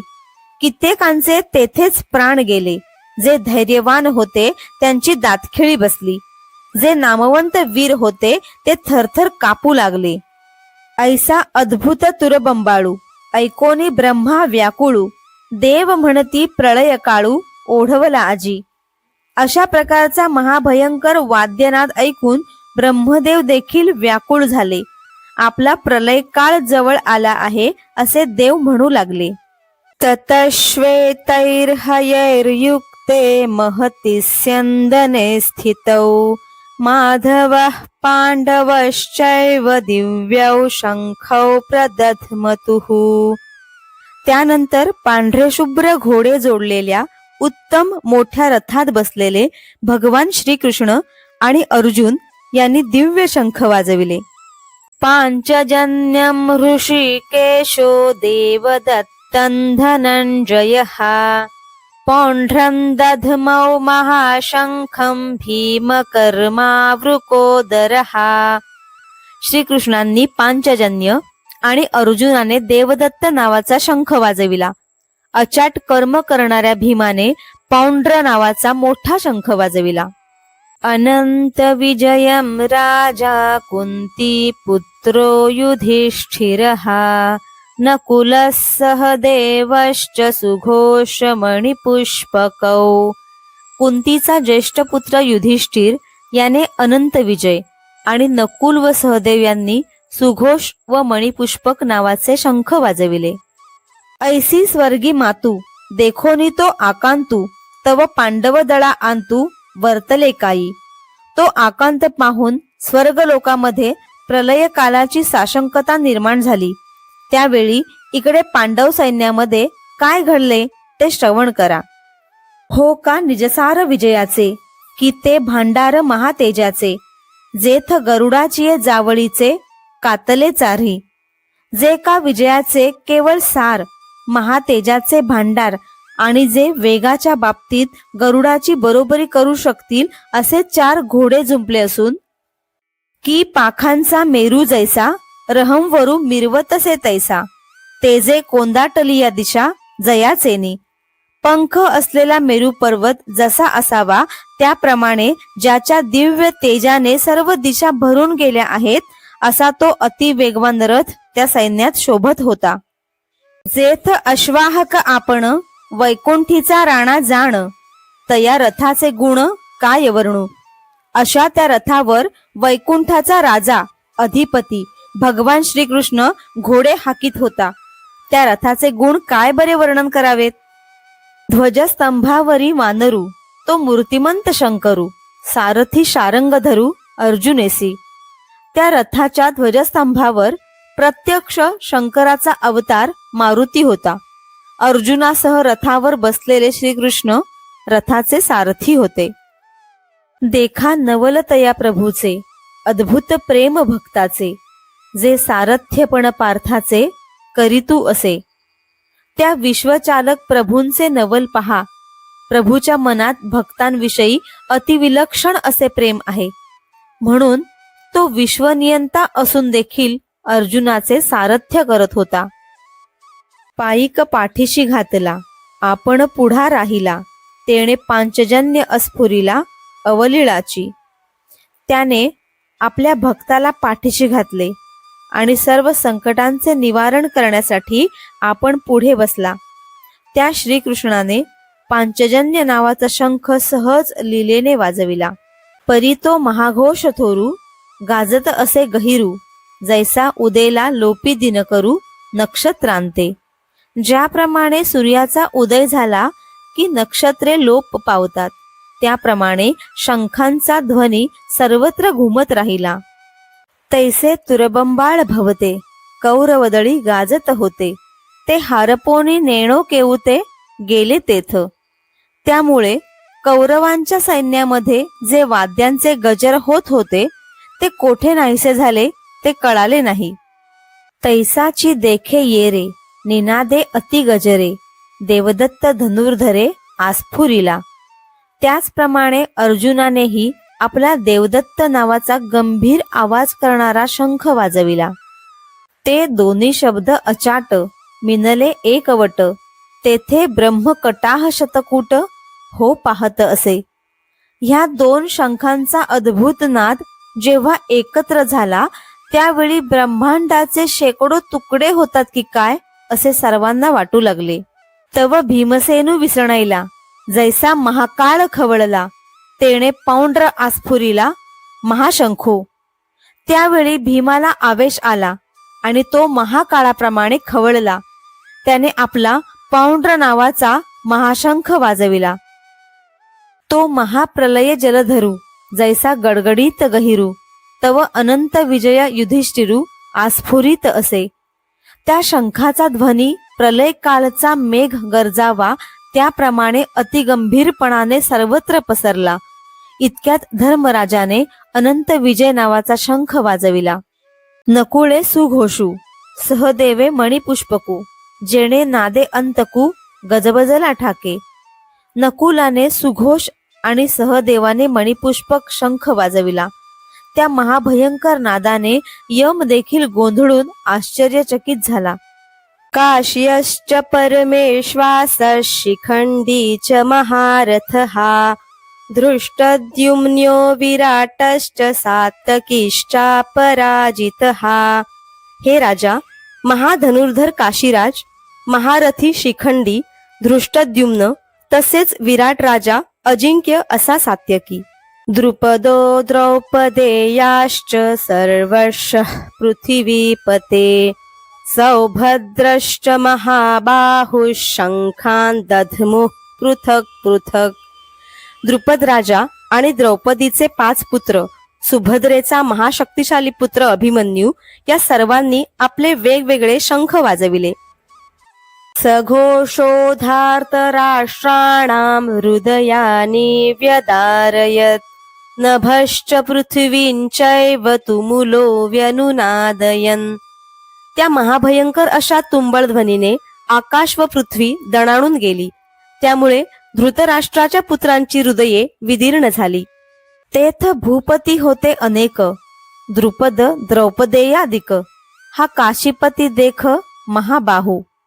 त्या पांडव सैन्यात द्रुपद राजा, द्रौपदीचे 5 पुत्र इत्यादी अनेक वीर महाशक्तिशाली काशीराज होते. तेथ अर्जुनाचा सुतू सात्यकी अपराजितू, धृष्टद्युम्न नृपनाथू शिखंडी हन. त्याप्रमाणे अर्जुनाचा पुत्र अभिमन्यू, पराजित न होणारा सात्यकी, नृपश्रेष्ठ धृष्टद्युम्न शिखंडी. विराटादी नृपवर जे सैनिक मुख्य वीर, तीही नानाशंख निरंतर आस्फुरिले. तसेच विराट आणि इतर जे जे सेनापती होते त्यांनी आपापले शंख वाजविण्यास प्रारंभ केला. तेणे महाघोष निर्धाते, शेष कुर्म अवचिते, गजबजोनी भूभाराते सांडू पाहती. त्या शंखांचा महाध्वनी ऐकून शेष व कुर्म देखील दचकून गेले आणि पृथ्वीचा भार टाकून देण्यास ते प्रवृत्त झाले. तेथ तिन्ही लोक डळमळीत, मेरू मांदार आंदोळीत, समुद्र जळ उसळत कैलासवेरी. या महान नादामुळे सर्व त्रैलोक्य डळमळू लागले. मेरू व मांदार पर्वत पुढे मागे हलू लागले आणि समुद्रातील पाण्याच्या लाटा कैलासापर्यंत उसळू लागल्या. पृथ्वी तळ उलथो पाहत, आकाश असे आसुडत, तेथ सडा होत नक्षत्रांचा. पृथ्वी उलथू पाहत होती. आकाशाला मोठमोठे धक्के बसत असल्याने नक्षत्रांचा सडा पडतो की काय असे वाटू लागले. सृष्टी गेली रे गेली, देवा मोकळवादी जाहली, ऐशी एक टाळी पिटिली सत्यलोकी. सृष्टी गेली रे गेली, देव आता निराधार झाले, अशी सत्य लोकामध्ये एकच आरोळी उठली. दिहाची दीन थोकला, जैसा प्रळय काळ मांडला, तैसा हाहाकार जाहला तिही लोकी. दिवसाच सूर्य स्तब्ध झाला, प्रलय काळाप्रमाणे तिही लोकात मोठा हाहाकार झाला. ते देखोनी आदिपुरुष विस्मितू, म्हणे झणे होय पा अंतू, मग लोपिला अद्भुतू संभ्रमतो. ही परिस्थिती पाहून श्रीकृष्ण विस्मित झाले. कदाचित सर्व सृष्टीचा नाश होईल हे जाणून त्यांनी विलक्षण ध्वनी शांत केला. म्हणून विश्व सावरले, एरवी युगांत होते ओढवले, जै महाशंख आस्फुरिले कृष्णादिकी. त्यामुळे जग सावरले गेले. नाहीतर श्रीकृष्णादिकांनी जेव्हा मोठे शंख वाजविले त्याच वेळी महाप्रलय होण्याची वेळ आली होती. तो घोष तरी उपसंहरला, परी पडिसाद होता राहिला, तेणे दळभार विध्वंसीला कौरवांचा. तो महानाद शांत झाला, परंतु त्याचा प्रतिध्वनी जो मागे राहिला होता त्यामुळे कौरव सैन्याची दाणादाण उडाली. जैसा गजगटान आणतू, सिंह लीला विदारितू, तैसा हृदयाते भेदितू कौरवांचिया. सिंह हत्तीच्या कळपात गेला तर त्यांच्या समुदायाचे विदारण करतो, त्याप्रमाणे त्या प्रतिध्वनीने कौरवांची हृदये विदीर्ण झाली. तो गाजत जव ऐकती, तव उभेची हिये घालिती, एकमेकांते म्हणती सावध रे सावध. तो प्रचंड प्रतिध्वनी ऐकून कौरवांनी उभ्या उभ्याने धैर्य सोडले, तरी पण एकमेकांना सावध रे सावध असे म्हणू लागले. अथ व्यवस्थितान् दृष्ट्वा धार्तराष्ट्रान् कपिध्वजः, प्रवृत्ते शस्त्रसंपाते धनुरुद्यम्य पांडवः. धृतराष्ट्राचे पुत्र युद्धासाठी सज्ज झालेले पाहून एकमेकांवर शस्त्र चालविण्याचा प्रसंग प्राप्त झाला. त्यावेळी ज्याच्या ध्वजावरती मारुती आहे अशा अर्जुनाने युद्धासाठी आपले धनुष्य हाती घेतले. तेथ बळप्रौढी पुरते, महारथी वीर होते, तीही पुनरपी दळाते आवरिले. त्या रणांगणावर बलाढ्य व धैर्ययुक्त महावीर होते. त्यांनी धीर देऊन पुन्हा सैन्याला सावरले. मग सरिसेपणे उठावले, द्रोणवटोनी उचलले, तया दंडिक शोभले लोकत्रय. त्यावेळी ते सैन्य युद्ध करण्यासाठी एकदम तयार झाले आणि दुप्पट आवेशाने क्षुब्ध झाले. त्यामुळे त्रैलोक्य देखील क्षुब्ध झालेले दिसून आले.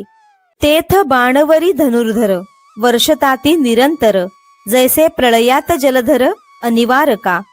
प्रलय कालाच्या वेळी ज्याप्रमाणे मेघ अखंड वर्षाव करीत असतात, त्याप्रमाणे धनुर्विद्येतील प्रवीण योद्धे बाणांचा अखंड वर्षाव करू लागतात. ते देखलिया अर्जुने संतोष घेऊनी मने, मग संभ्रमे सेने दिठी घालीतसे. हे दृश्य पाहून अर्जुनाच्या मनात संतोष झाला आणि त्याने उत्सुकतेने कौरवांच्या सैन्याकडे पाहिले.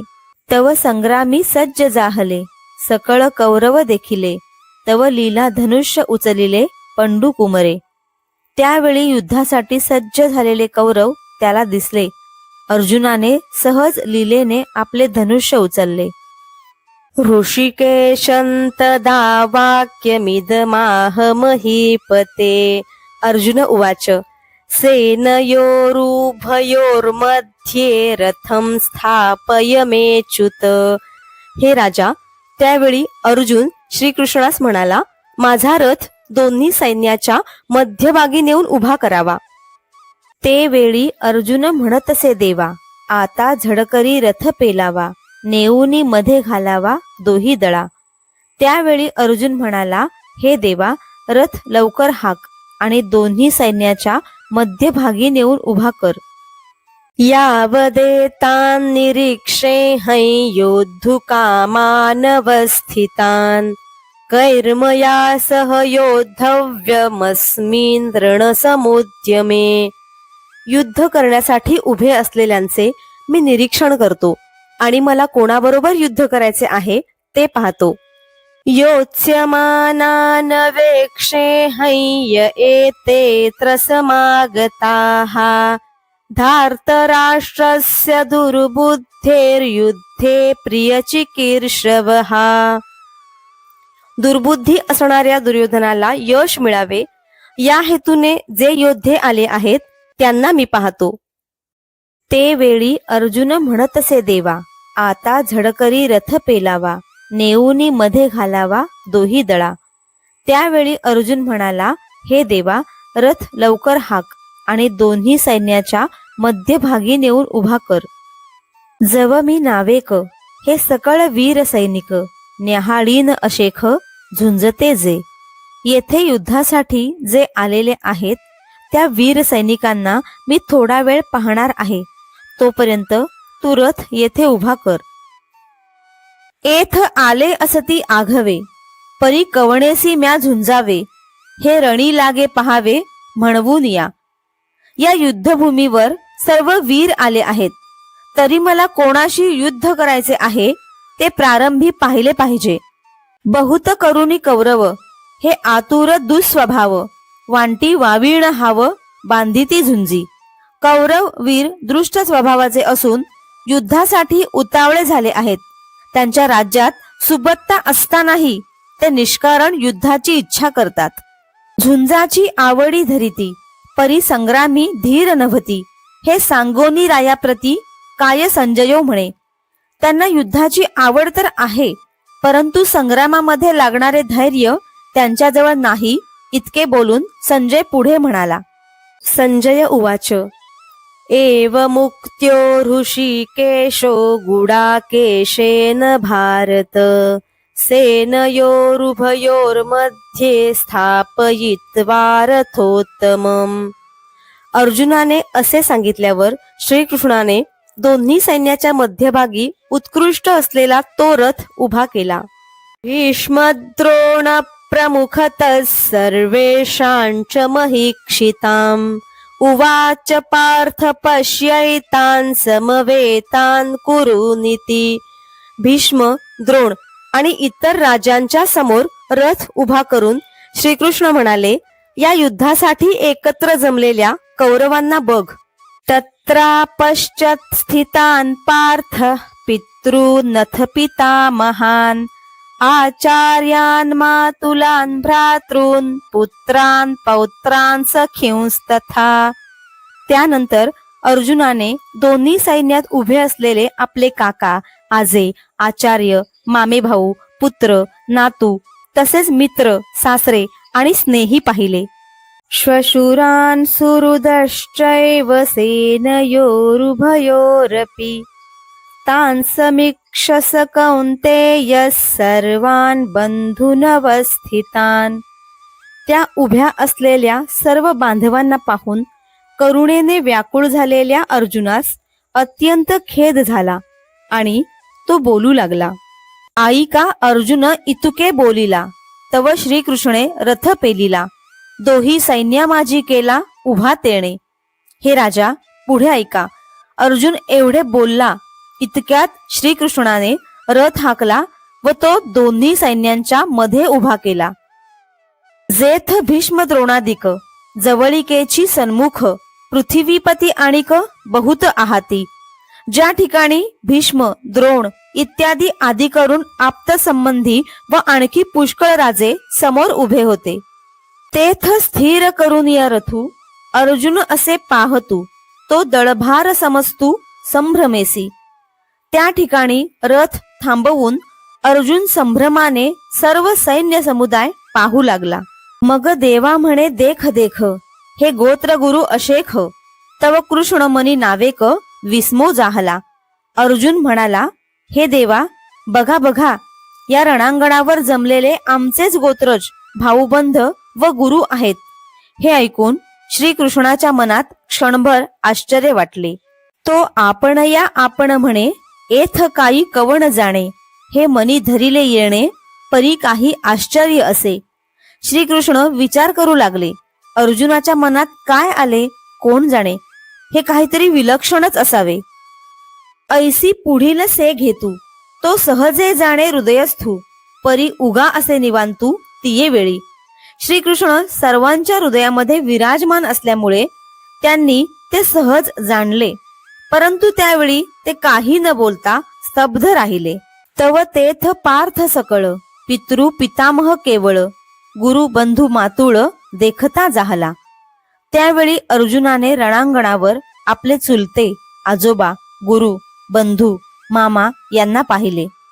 इष्ट मित्र आपुले, कुमरजन देखिले, हे सकळ असती आले तया माझी. आपले इष्ट मित्र, मुले बाळे हे सर्व त्या सैन्यात आले आहेत असे त्याने पाहिले. सुहृज्जन सासरे आणि काही सखे सोयीरे, कुमर पौत्र धनुर्धरे देखिले तेथ. आपले जिवलग मित्र, सासरे, नातेवाईक आणि नातू देखील त्या रणांगणात आलेले अर्जुनाने पाहिले. जया उपकार होते केले, की आपदी जे रक्षिले, हे असो वडील धाकुले आदी करुणी. ज्यांच्यावर त्याने उपकार केले होते आणि संकट काळात ज्याचे रक्षण केले होते, त्या लहान मोठ्या सर्वांनाच अर्जुनाने पाहिले. ऐसे गोत्रची दोही दळी, उदित जाले असे कळी, हे अर्जुने तिये वेळी अवलोकिले. असे हे सर्व कुळच दोन्ही सैन्यात लढाईस तयार झालेले आहे, त्यावेळी अर्जुनाने पाहिले. तेथ मनी गजबज जाहली, आणि आपैसी कृपा उपजली, तेणे अपमाने निघाली वीरवृत्ती. त्या प्रसंगी अर्जुनाच्या मनात एकदम गोंधळ निर्माण झाला. त्यामुळे त्याच्या मनात सहजच करुणा उत्पन्न झाली. त्या अपमानामुळे अर्जुनाच्या अंगातील वीरवृत्ती निघून गेली. जिया उत्तम कुळींचिया होती, आणि गुण लावण्य आथी, तिया आणिकिते न साहती सुते जपणे. ज्या स्त्रिया उत्तम कुळातील असतात आणि गुणाने व रूपाने संपन्न असतात, त्यांना आपल्या स्वाभिमानामुळे दुसऱ्या कोणत्याही स्त्रियांचे वर्चस्व सहन होत नाही.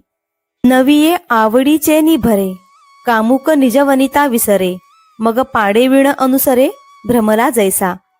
ज्याप्रमाणे कामाने आसक्त झालेला पुरुष आपल्या स्वपत्नीला विसरून दुसऱ्या स्त्रीची योग्यता न पाहता वेडा होऊन तिच्या नादी लागतो, की तपोबळे वृद्धी पातलिया भ्रंशे बुद्धी, मग तया विरक्तता सिद्धी आठवेना. तपोबलाने रिद्धी म्हणजेच ऐश्वर्य प्राप्त झाले असता वैराग्यशाली पुरुषाची बुद्धी भ्रम पावते आणि मग त्याला वैराग्य, मोक्ष, सिद्धीची आठवणही राहत नाही. तैसे अर्जुना तेथ जाहले, असते पुरुषत्व गेले, जे अंतःकरण दिधले कारुण्यासी. त्याप्रमाणे अर्जुनाची त्यावेळी स्थिती झाली व त्याच्या हृदयात करुणा निर्माण झाली आणि त्याची वीरवृत्ती गेली. देखा मंत्रज्ञू बरळू जाय, तेथ का जैसा संचार होय, तैसा तो धनुर्धर महामोहे आकळीला. ज्याप्रमाणे एखादा मांत्रिक मंत्राचा उच्चार करताना चुकला म्हणजे तो जसा भ्रमिष्ट होतो, त्याप्रमाणे अर्जुन अतिमोहामुळे व्याकुळ झाला. म्हणून असता धीर गेला, हृदया द्राव आला, जैसा चंद्रकळी शिवतला सोमकांतू. म्हणून अर्जुनाच्या अंगी असलेले धैर्य खचले आणि त्यांचे हृदय करुणेने पाझरले. ज्याप्रमाणे चंद्रकिरणांचे शिंपण झाल्याने चंद्रकांतमणी पाझरू लागतो, तयापरी पार्थू अतिस्नेहे मोहितू, मग सखेद असे बोलतू श्री अच्युतेसी. त्याप्रमाणे पार्थ महाकरुणेने मोहून गेला आणि मग खेदयुक्त होऊन श्रीकृष्णाबरोबर बोलू लागला. कृपया परया विष्टो विषिदन्निदमब्रवीत. अर्जुन उवाच दृष्ट्वेमं स्वजनं कृष्ण युयुत्सुं समुपस्थितम्. त्या सर्वांना पाहून तो करुणेने अत्यंत व्याकुळ झाला आणि दुःखी कष्टी होऊन तो असे बोलू लागला. अर्जुन म्हणाला, हे श्रीकृष्णा, युद्ध करण्यासाठी एकत्र आलेल्या या स्वजनांना पाहून सीदन्ति मम गात्राणि मुखञ्च परिशुष्यति, वेपथुश्च शरीरे मे रोमहर्षश्च जायते. माझी सर्व गात्रे शिथिल पडू लागली आहेत, तसेच तोंडाला कोरड पडू लागली आहे. माझ्या शरीराला कंप सुटून शरीरावर रोमांच दाटले आहेत. गांडीवं स्त्रंसते हस्तात् त्वक्चैव परिदह्यते, न च शक्नोम्यवस्थातुं भ्रमतीव च मे मनः. माझ्या हातातील गांडीव धनुष्य गळून पडत आहे. माझ्या शरीराचा दाह होत आहे. माझे मन भ्रमित झाले आहे. त्यामुळे मी येथे उभा राहण्यास देखील समर्थ नाही. तो म्हणे, अवधारी देवा, म्या पाहिला हा मेळावा, तव गोत्रवर्ग आघवा देखिला येथ. अर्जुन म्हणाला, हे देवा, माझे ऐका. मी हा सर्व समुदाय पाहिला. येथे मला माझे सर्व गोत्रच दिसत आहेत. हे संग्रामी उदित, जाहाले असती कीर समस्त, पण आपण पेया उचित केवी होय.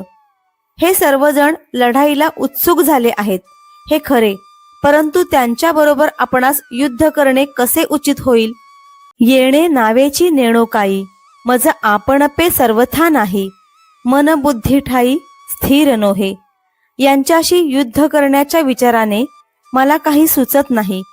काय होते आहे हे कळत नाही. माझे मलाच भान नाही. माझे मन आणि बुद्धी स्थिर नाही. देखे देह कापत, तोंड असे कोरडे होत, विकळता उपजत गात्रांसिही.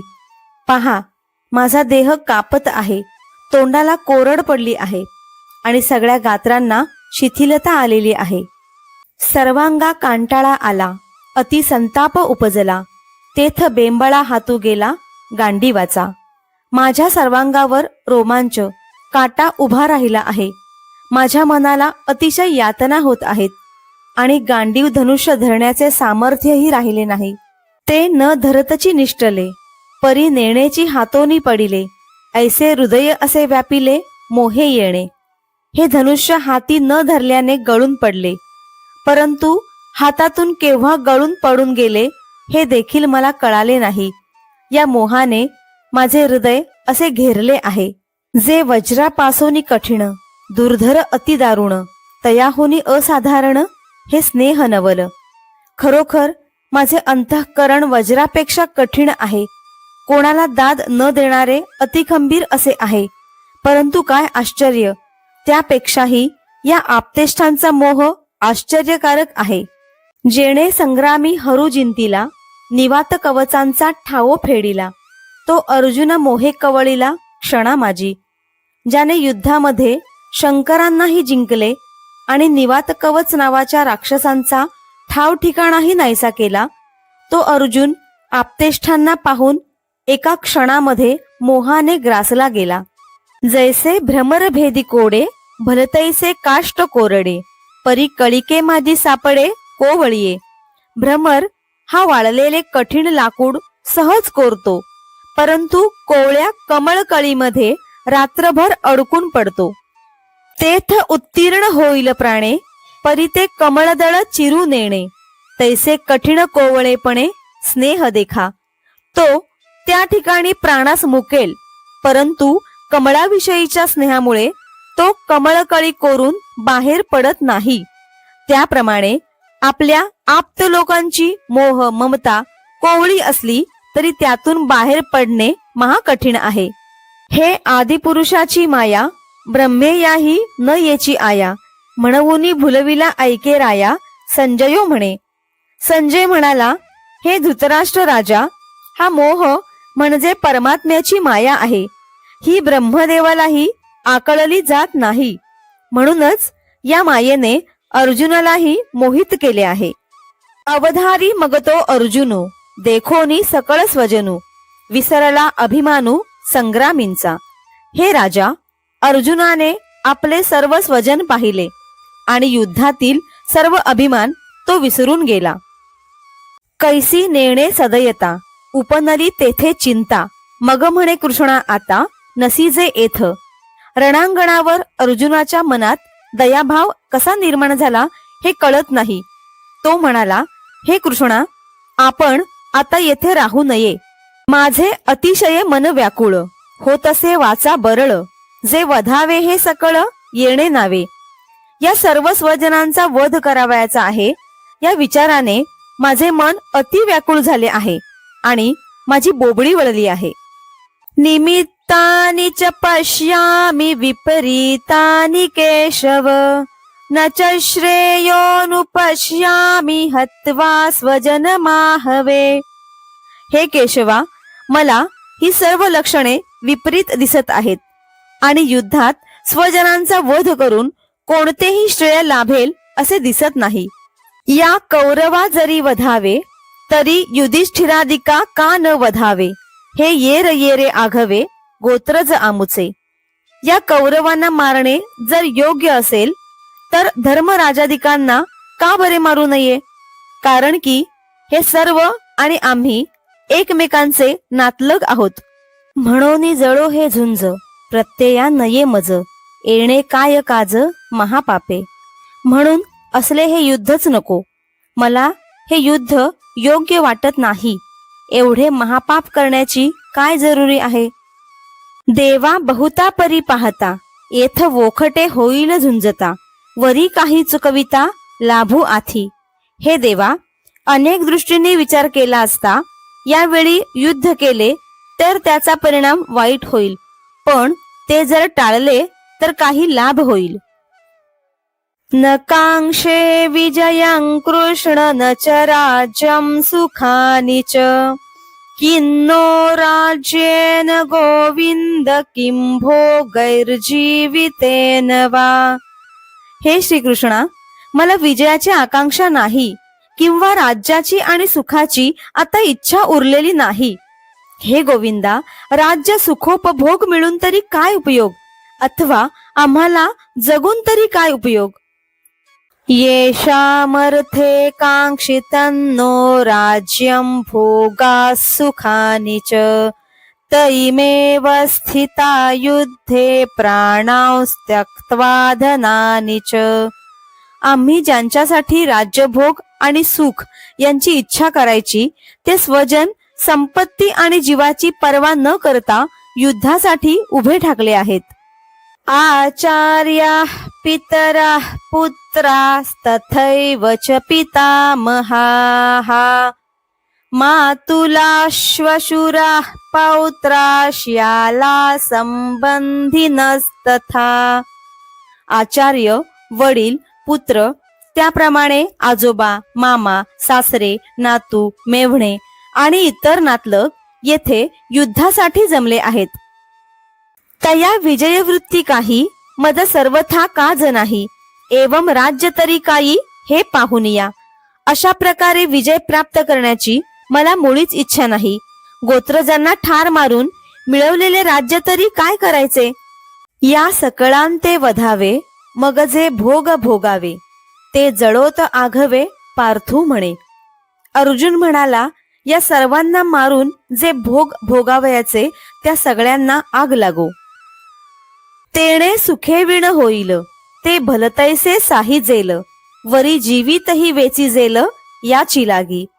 या सुखा वाचून जी काही आमची स्थिती होईल ती आम्ही सहन करू, याकरिता आमचे प्राण गेले तरी चालतील. परी यांसी घातू कीजे, मग आपण राज्यसुख भोगीचे, हे स्वप्नीही मन माझे करू न शके.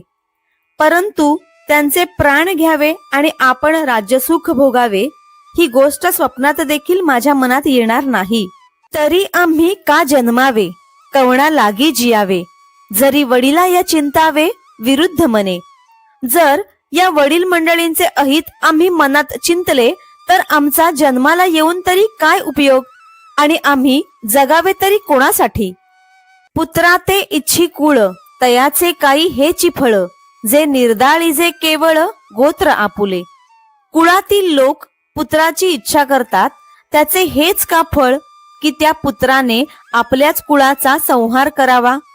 हे मनीची केवी धरिजे, आपण वज्रा ऐसे होईजे, वरी घडे तरी कीजे भले इया. यांच्या वधाचा विचार आपण मनात तरी कसा आणावा, यांच्यासाठी वज्रासारखे कठोर तरी कसे व्हावे. आपल्या हातून घडेल तेवढे कल्याणच करावे. आम्ही जे जे जोडावे ते समस्ती इही भोगावे, हे जीवितही उपकारावे काजी इयांच्या. आम्ही जे जे मिळवावे त्याचा उपभोग सर्वांनी घ्यावा. एवढेच काय, त्यांच्या कामाकरता आम्ही आपले प्राणही खर्च करावेत. आम्ही दिगंतीचे भूपाळ, विभांडुनी सकळ, मग संतोष विजे कुळ आपुलेजे. आम्ही देशोदेशीच्या राजांना जिंकावे आणि आपल्या कुळास संतुष्ट करावे. तेची हे समस्त, परी कैसे कर्म विपरीत, जे जाहले असती उद्यत झुंजावया. परंतु कर्माची गती किती विपरीत आहे ते पहा. तेच आमचे सर्व गोत्रच युद्ध करण्यासाठी प्रवृत्त झाले आहेत. अंतोरिया कुमरे, सांडोनिया भांडारे, शस्त्राग्री जिव्हारे आरोपुनी. बायका, मुले, आपली सर्व संपत्ती या सर्वांना सोडून व तलवारीच्या धारेवर आपले प्राण ठेवून हे युद्धासाठी तयार झाले आहेत. ऐसी यांते कैसेनी मारू, कवणावरी शस्त्र धरू, निज हृदया करू घातू केवी. अशांना मी मारू तरी कसा, मी कोणावर शस्त्रांचा प्रहार करू. आम्ही सारे एकाच कुळातील आहोत, त्यामुळे माझ्याच हृदयाचा घात मी कसा बरे करू. हे नेणसी तू कवण, परी पैल भीष्म द्रोण, जयांचे उपकार असाधारण आम्हा बहुत. हे श्रीकृष्णा, युद्धासाठी आमच्या समोर कोण उभे आहेत तू जाणत नाहीस काय. ज्यांचे आमच्यावर अनन्य साधारण उपकार आहेत असे पितामह भीष्म व गुरु द्रोणाचार्य ते पलीकडे आहेत पहा. एथ शालक सासरे मातुळ, आणि बंधू की हे सकळ, पुत्र नातू केवळ इष्ट ही असती. या ठिकाणी मेव्हणे, सासरे, मामा आणि इतर सर्व बंधू, पुत्र, नातू आणि आप्तही आहेत. अवधारी अति जवळीकेचे, हे सकळही सोयरे आमुचे, म्हणून दोष आथिवाचे बोलतांची. हे देवा, हे सर्व आमचे अतिशय जवळचे सोयरे आहेत आणि म्हणूनच यांचा वध करावा असे वाणीने नुसते बोलणे हे सुद्धा पाप होईल. एतान्न हन्तुमिच्छामि घ्नतोऽपि मधुसूदन, अपि त्रैलोक्य राज्यस्य हेतोः किन्नु मही कृते. हे मधुसूदना, हे स्वजन मला ठार मारण्यासाठी येथे आले आहेत. त्रैलोक्याचे राज्य मिळालं तरी पण पृथ्वीवरील राज्यासाठी अथवा त्रैलोक्यातील राज्यासाठीही मी यांना मारू इच्छित नाही. हे वरी भलते करी तू, आताची येथे मारी तू, परी आपण मने घातू न चिंतावा. उलट पक्षी हे वाटेल ते करोत अथवा आम्हास मारोत, परंतु यांचा घात करण्याचा विचार देखील मनात आणणे बरे नाही. त्रैलोकींचे अनकळित, जरी राज्य होईल प्राप्त, तरी हे अनुचित नाचरे मी. त्रिभुवनाचे राज्य जरी मिळणार असेल तरी हे अनुचित कृत्य मी करणार नाही.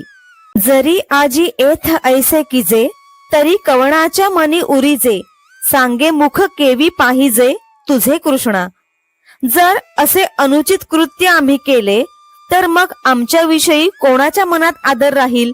अशा पापकर्मामुळे तुझे मुख तरी कसे पाहणार. निहत्य धार्त राष्ट्रान्न का प्रीतिस्या जनार्दन, पापमेवाश्रये तस्मान् हत्वैतानाततायिनः. हे जनार्दना, धृतराष्ट्राच्या पुत्रांचा वध करून आम्हाला कोणते बरे सुख लाभणार. ते जरी आततायी असले तरी त्यांचा वध केल्याने आम्हाला पापच लागेल. जरी वधू करी गोत्रजांचा, तरी वसवटा होऊनी दोषांचा. मज जोडीलासी तू हातींचा, दुरी होसी. जर मी गोत्रजांना ठार केले तर मी सर्व दोषांचा आश्रयस्थान बनेन. असे झाल्यामुळे तुझ्याशी जोडलेला संबंध मी माझ्या हातानेच दूर केल्यासारखे होईल. कुळहरणी पातके, तिये अंगी जडती अशेखे, तये वेळी तू कवणेके देखावासी. कुळाचा नाश केल्यामुळे सर्व पातके लागतात. अशा प्रसंगी तुला कोणी कोठे शोधावे. जैसा उद्याना माझी अनळू, संचरला देखोनी प्रबळू, मग क्षणभरी कोकिळू स्थिर नोहे. जर उद्यानामध्ये सर्वत्र आग पसरली तर कोकिळ तेथे क्षणभरही थांबत नाही. का सकर्दम सरोवर, अवलोकुनी चकोर, न सेवित अव्हेर करुनी निघे. चिखलाने भरलेले सरोवर पाहून चकोर पक्षी तेथील पाण्याचे सेवन न करता त्या सरोवराचा त्याग करून तेथून निघून जातो. तया परी तू देवा, मज झकवुनी नयेसी मावा, जरी पुण्याचा ओलावा नाशी जाईल. त्याप्रमाणे माझ्या हृदयातील प्रेमाचा ओलावा नाहीसा झाला तर तू मला आपल्या मायेने फसवशील आणि तू माझ्याकडे येणार नाहीस. तस्मान्नार्हा वयं हन्तुं धार्तराष्ट्रान् स्वबान्धवान्, स्वजनं हि कथं हत्वा सुखिनः स्याम माधव.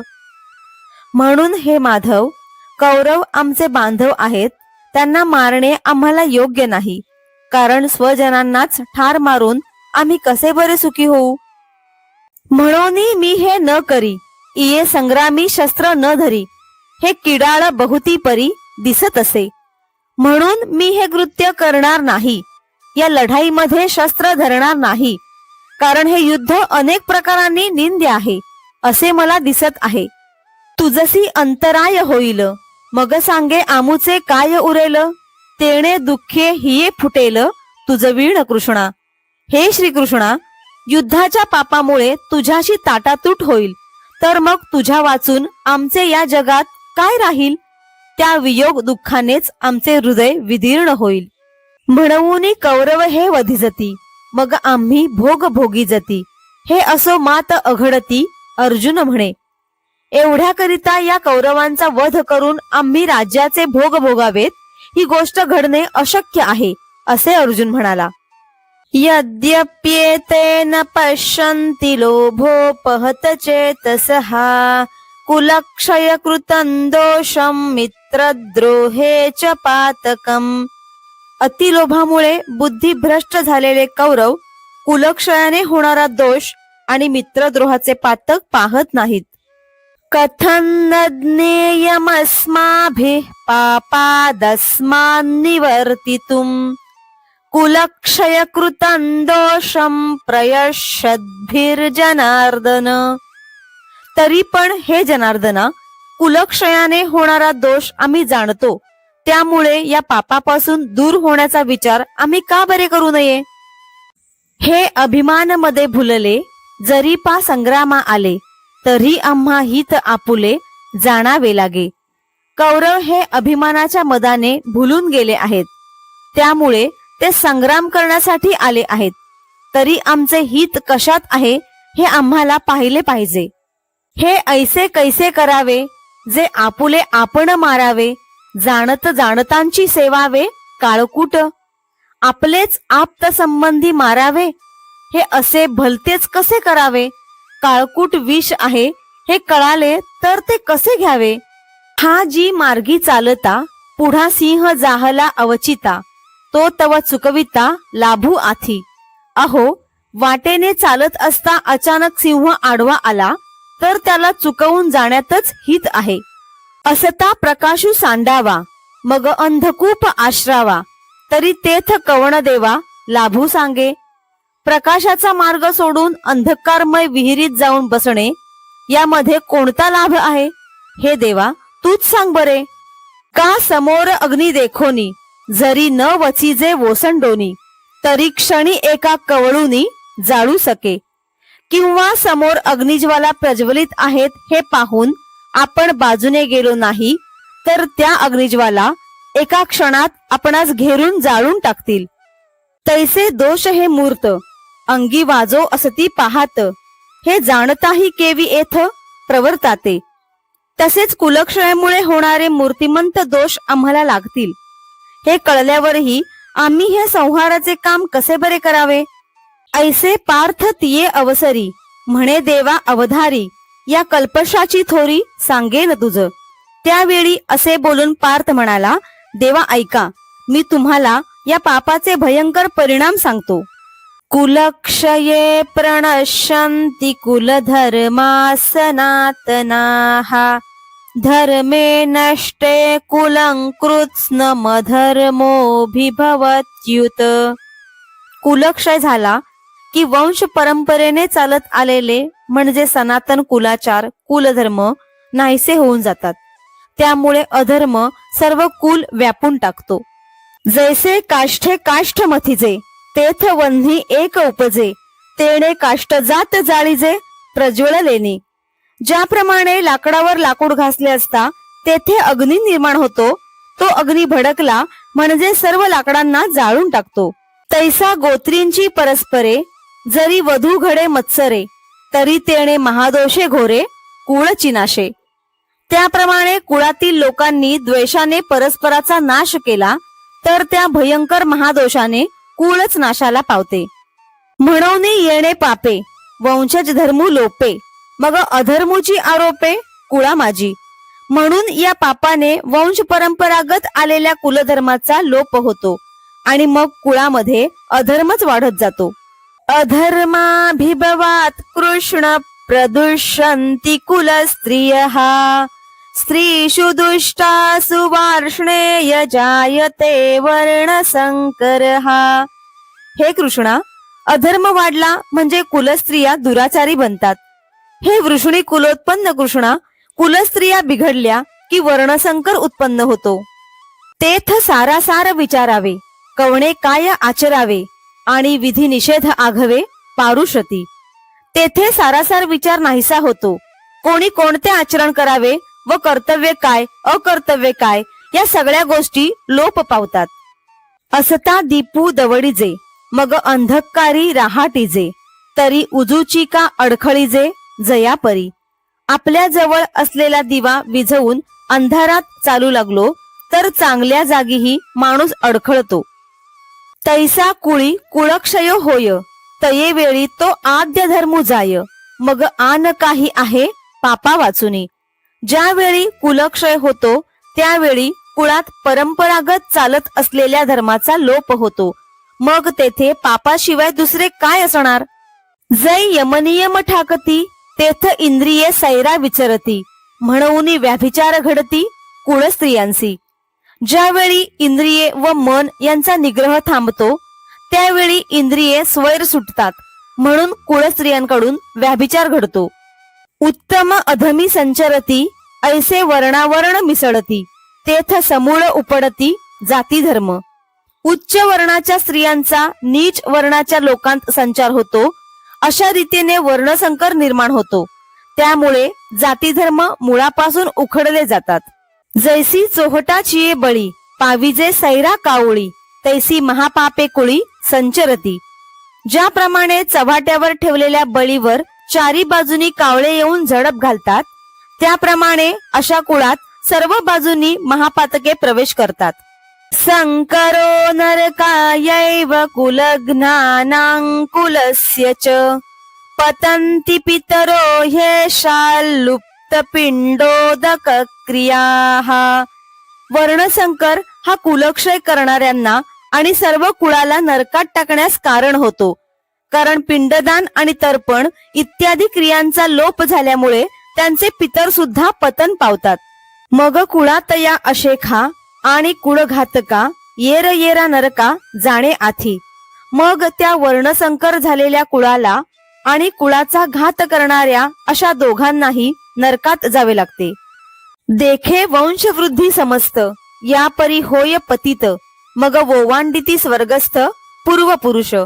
पहा, याप्रमाणे वंशात वाढलेली सर्व प्रजा अधोगतीला जाते आणि स्वर्गात असलेले पूर्वज सहजच पतन पावतात.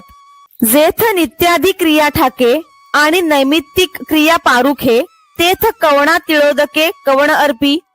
ज्यावेळी रोज करावयाची धार्मिक कार्य बंद पडतात, विशेष प्रकारची करावयाची कर्मेही बंद पडतात, अशा परिस्थितीत पितरांना कोण बरे तिलोदक देणार? तरी पितर काय करीती कैसेनी स्वर्गी वसती, म्हणून तेही येती कुळापासी. असे झाल्यावर पितर तरी काय करणार? ते स्वर्गात कसे राहणार? म्हणून ते देखील नरकात पडलेल्या आपल्या भ्रष्ट कुळाजवळ येतात. जैसा नखाग्री व्याळू लागे ते शिखांत व्यापी वेगे, तेवी आब्रह्म कुळ आघवे आपलं विजे. ज्याप्रमाणे नखाच्या टोकाला साप चावला म्हणजे त्याचे विष ताबडतोब शेंडीपर्यंत सर्वत्र पसरते, त्याप्रमाणे एका कुळात पाप घडले तर ते मूळ पुरुषापर्यंत सर्वांस पापात बुडविते. दोषैरे ते कुलघ्नानां वर्ण संकरकारकैहि उत्साद्यन्ते जाती धर्मा कुलधर्माश्च शाश्वताः. कुलक्षय करणाऱ्यांच्या या वर्णसंकरकारक दोषांनी सनातन ज्ञातिधर्म आणि कुलधर्म नष्ट होतात. उत्सन्न कुलधर्माणां मनुष्याणां जनार्दन नरके नियतं वासो भवतीत्यनुशुश्रुम. हे जनार्दना, ज्यांचे कुलधर्म नष्ट झाले आहे त्यांना निश्चितच नरकवास भोगावा लागतो असे आम्ही ऐकले आहे. अहो बत महत् पापं कर्तुं व्यवसिता वयं यद्राज्य सुखलोभेन हंतुं स्वजनमुद्यताः. अहो, ज्या अर्थी आम्ही राज्य सुखाच्या लोभाने स्वजनांना ठार मारण्यास तयार झालो आहोत, त्या अर्थी खरोखरच मोठे पाप करण्यास सिद्ध झालो आहोत. देवा अवधारी आणिक एक एथ घडे महापातक, जे संग दोषे हा लौकिक भ्रंश पावे. हे देवा, आणखीन एक गोष्ट ऐक. या वर्णसंकरामुळे आणखी एक महापातक घडते, ते असे की पतितांच्या संसर्ग दोषाने इतर लोकांचे आचार विचार भ्रष्ट होतील. जैसा घरी आपुला वानिवसे अग्नी लागला, तो आणि काही प्रज्वळीला जाळूनी घाली. ज्याप्रमाणे आपल्या घराला अकस्मात आग लागली म्हणजे तो भडकलेला अग्नी दुसऱ्या घरांनाही जाळून भस्म करतो, तैसिया तया कुळसंगती जे जे लोक वर्तती तेही बाधा पावती निमित्ते येणे. त्याप्रमाणे दृष्ट कुळाच्या संगतीमध्ये राहून जे जे लोक आपली कर्मे करतात ते देखील त्या संसर्ग दोषाने दूषित होऊन जातात. तैसे नाना दोषे सकळ अर्जुन म्हणे ते कुळ, मग महाघोर केवळ निरय भोगी. अर्जुन म्हणतो, त्याप्रमाणे अनेक दोषांमुळे मग त्या सर्व कुळाला भयंकर अशा नरकयातना भोगाव्या लागतात. पडिलिया तिये ठाई मग कल्पांतीही उकलू नाही, येसणे पतन कुळक्षयी अर्जुन म्हणे. अर्जुन पुढे म्हणाला, एकदा त्या नरकयातना भोगाव्या लागल्यानंतर कल्पांत देखील त्यांची सुटका होत नाही, इतके या कुलक्षयापासून पतन होते. देवा हे विविध कानी ऐकिजे, परी अजुनीवरी त्रासून उपजे. हृदय वज्रत्वे हे काय किजे अवधारिपा. हे देवा, नाना प्रकारची बोलणी कानांनी ऐकतोस, पण अजूनपर्यंत तुला काही त्रास होत नाही. तू आपले हृदय वज्रासारखे कठोर केले आहेस काय? अपेक्षिजे राज्य सुख जया लागी ते तव क्षणिक, ऐसे जाणताही दोख अव्हेरुना. ज्या शरीराकरता राज्य सुखाची इच्छा करायची ते शरीर तर क्षणभंगूर आहे असे कळत असतानाही अशा या घडणाऱ्या महापातकाचा त्याग करू नये काय? जे हे वडील सकळ आपुले, वधावया दीठी सुदले, सांगपा काय थेकुले, घडले आम्हा.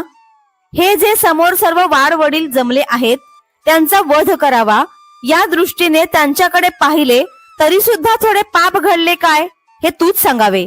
यदि माम प्रतिकारम शस्त्रम शस्त्रपाणयः धार्तराष्ट्रारणे हन्युस्तन्मे क्षेमतरं भवेत्.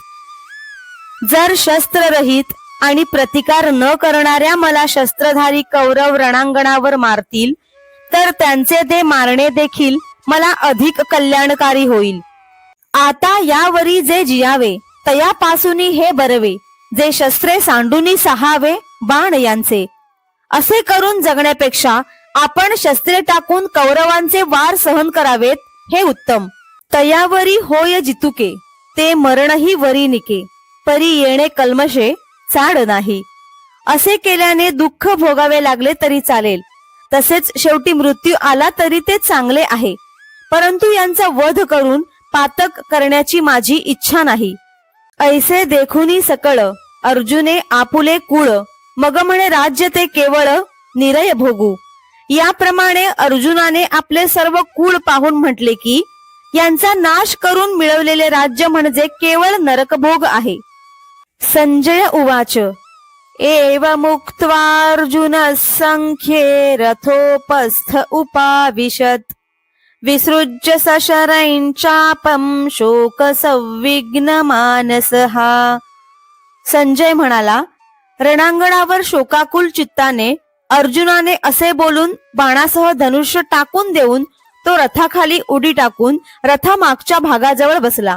ऐसे तिये अवसरी अर्जुन बोलिला समरी, संजयो म्हणे अवधारी धृतराष्ट्राते. संजय म्हणाला, हे धृतराष्ट्रा इकडे लक्ष दे. याप्रमाणे रणांगणावर उभा असलेला अर्जुन असे बोलला. मग अत्यंत उद्वेगला, न धरत गहिवरू आला, तेथ उडी घातली खाला रथवनिया. मग अर्जुन अत्यंत खिन्न झाला व त्याला गहिवर आवरता आला नाही. मग त्याने रथावरून खाली उडी घातली.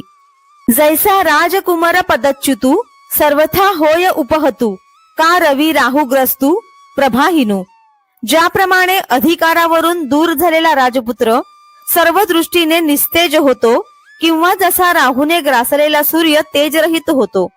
ना तरी महासिद्धी संभ्रमे, जिंतीला तापसू भ्रमे, मग आकळूनी कामे दिनू कीजे.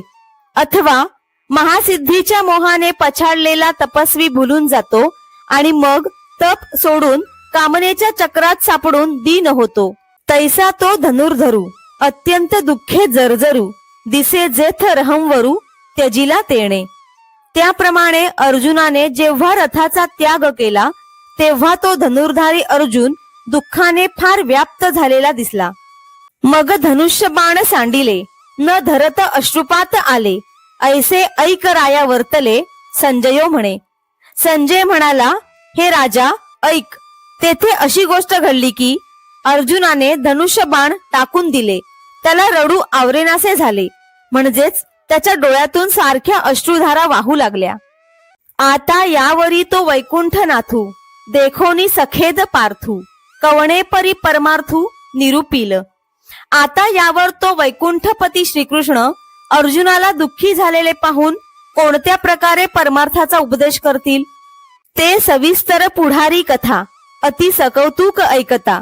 ज्ञानदेव म्हणे आता निवृत्तीदास. ती आता पुढे येणारी सविस्तर कथा श्रवण करण्यास फार कौतुककारक आहे असे निवृत्तीनाथांचे शिष्य श्री ज्ञानदेव म्हणतात. हरिओम तत्सत. इति श्री ज्ञानदेव विरचितायाम भावार्थ दीपिकायाम अर्जुन विषाद योगो नाम प्रथमोऽध्यायः. सर्वश्रेष्ठ ग्रंथराज सार्थ ज्ञानेश्वरीचा पहिला अध्याय भगवंताच्या कृपेने संपन्न.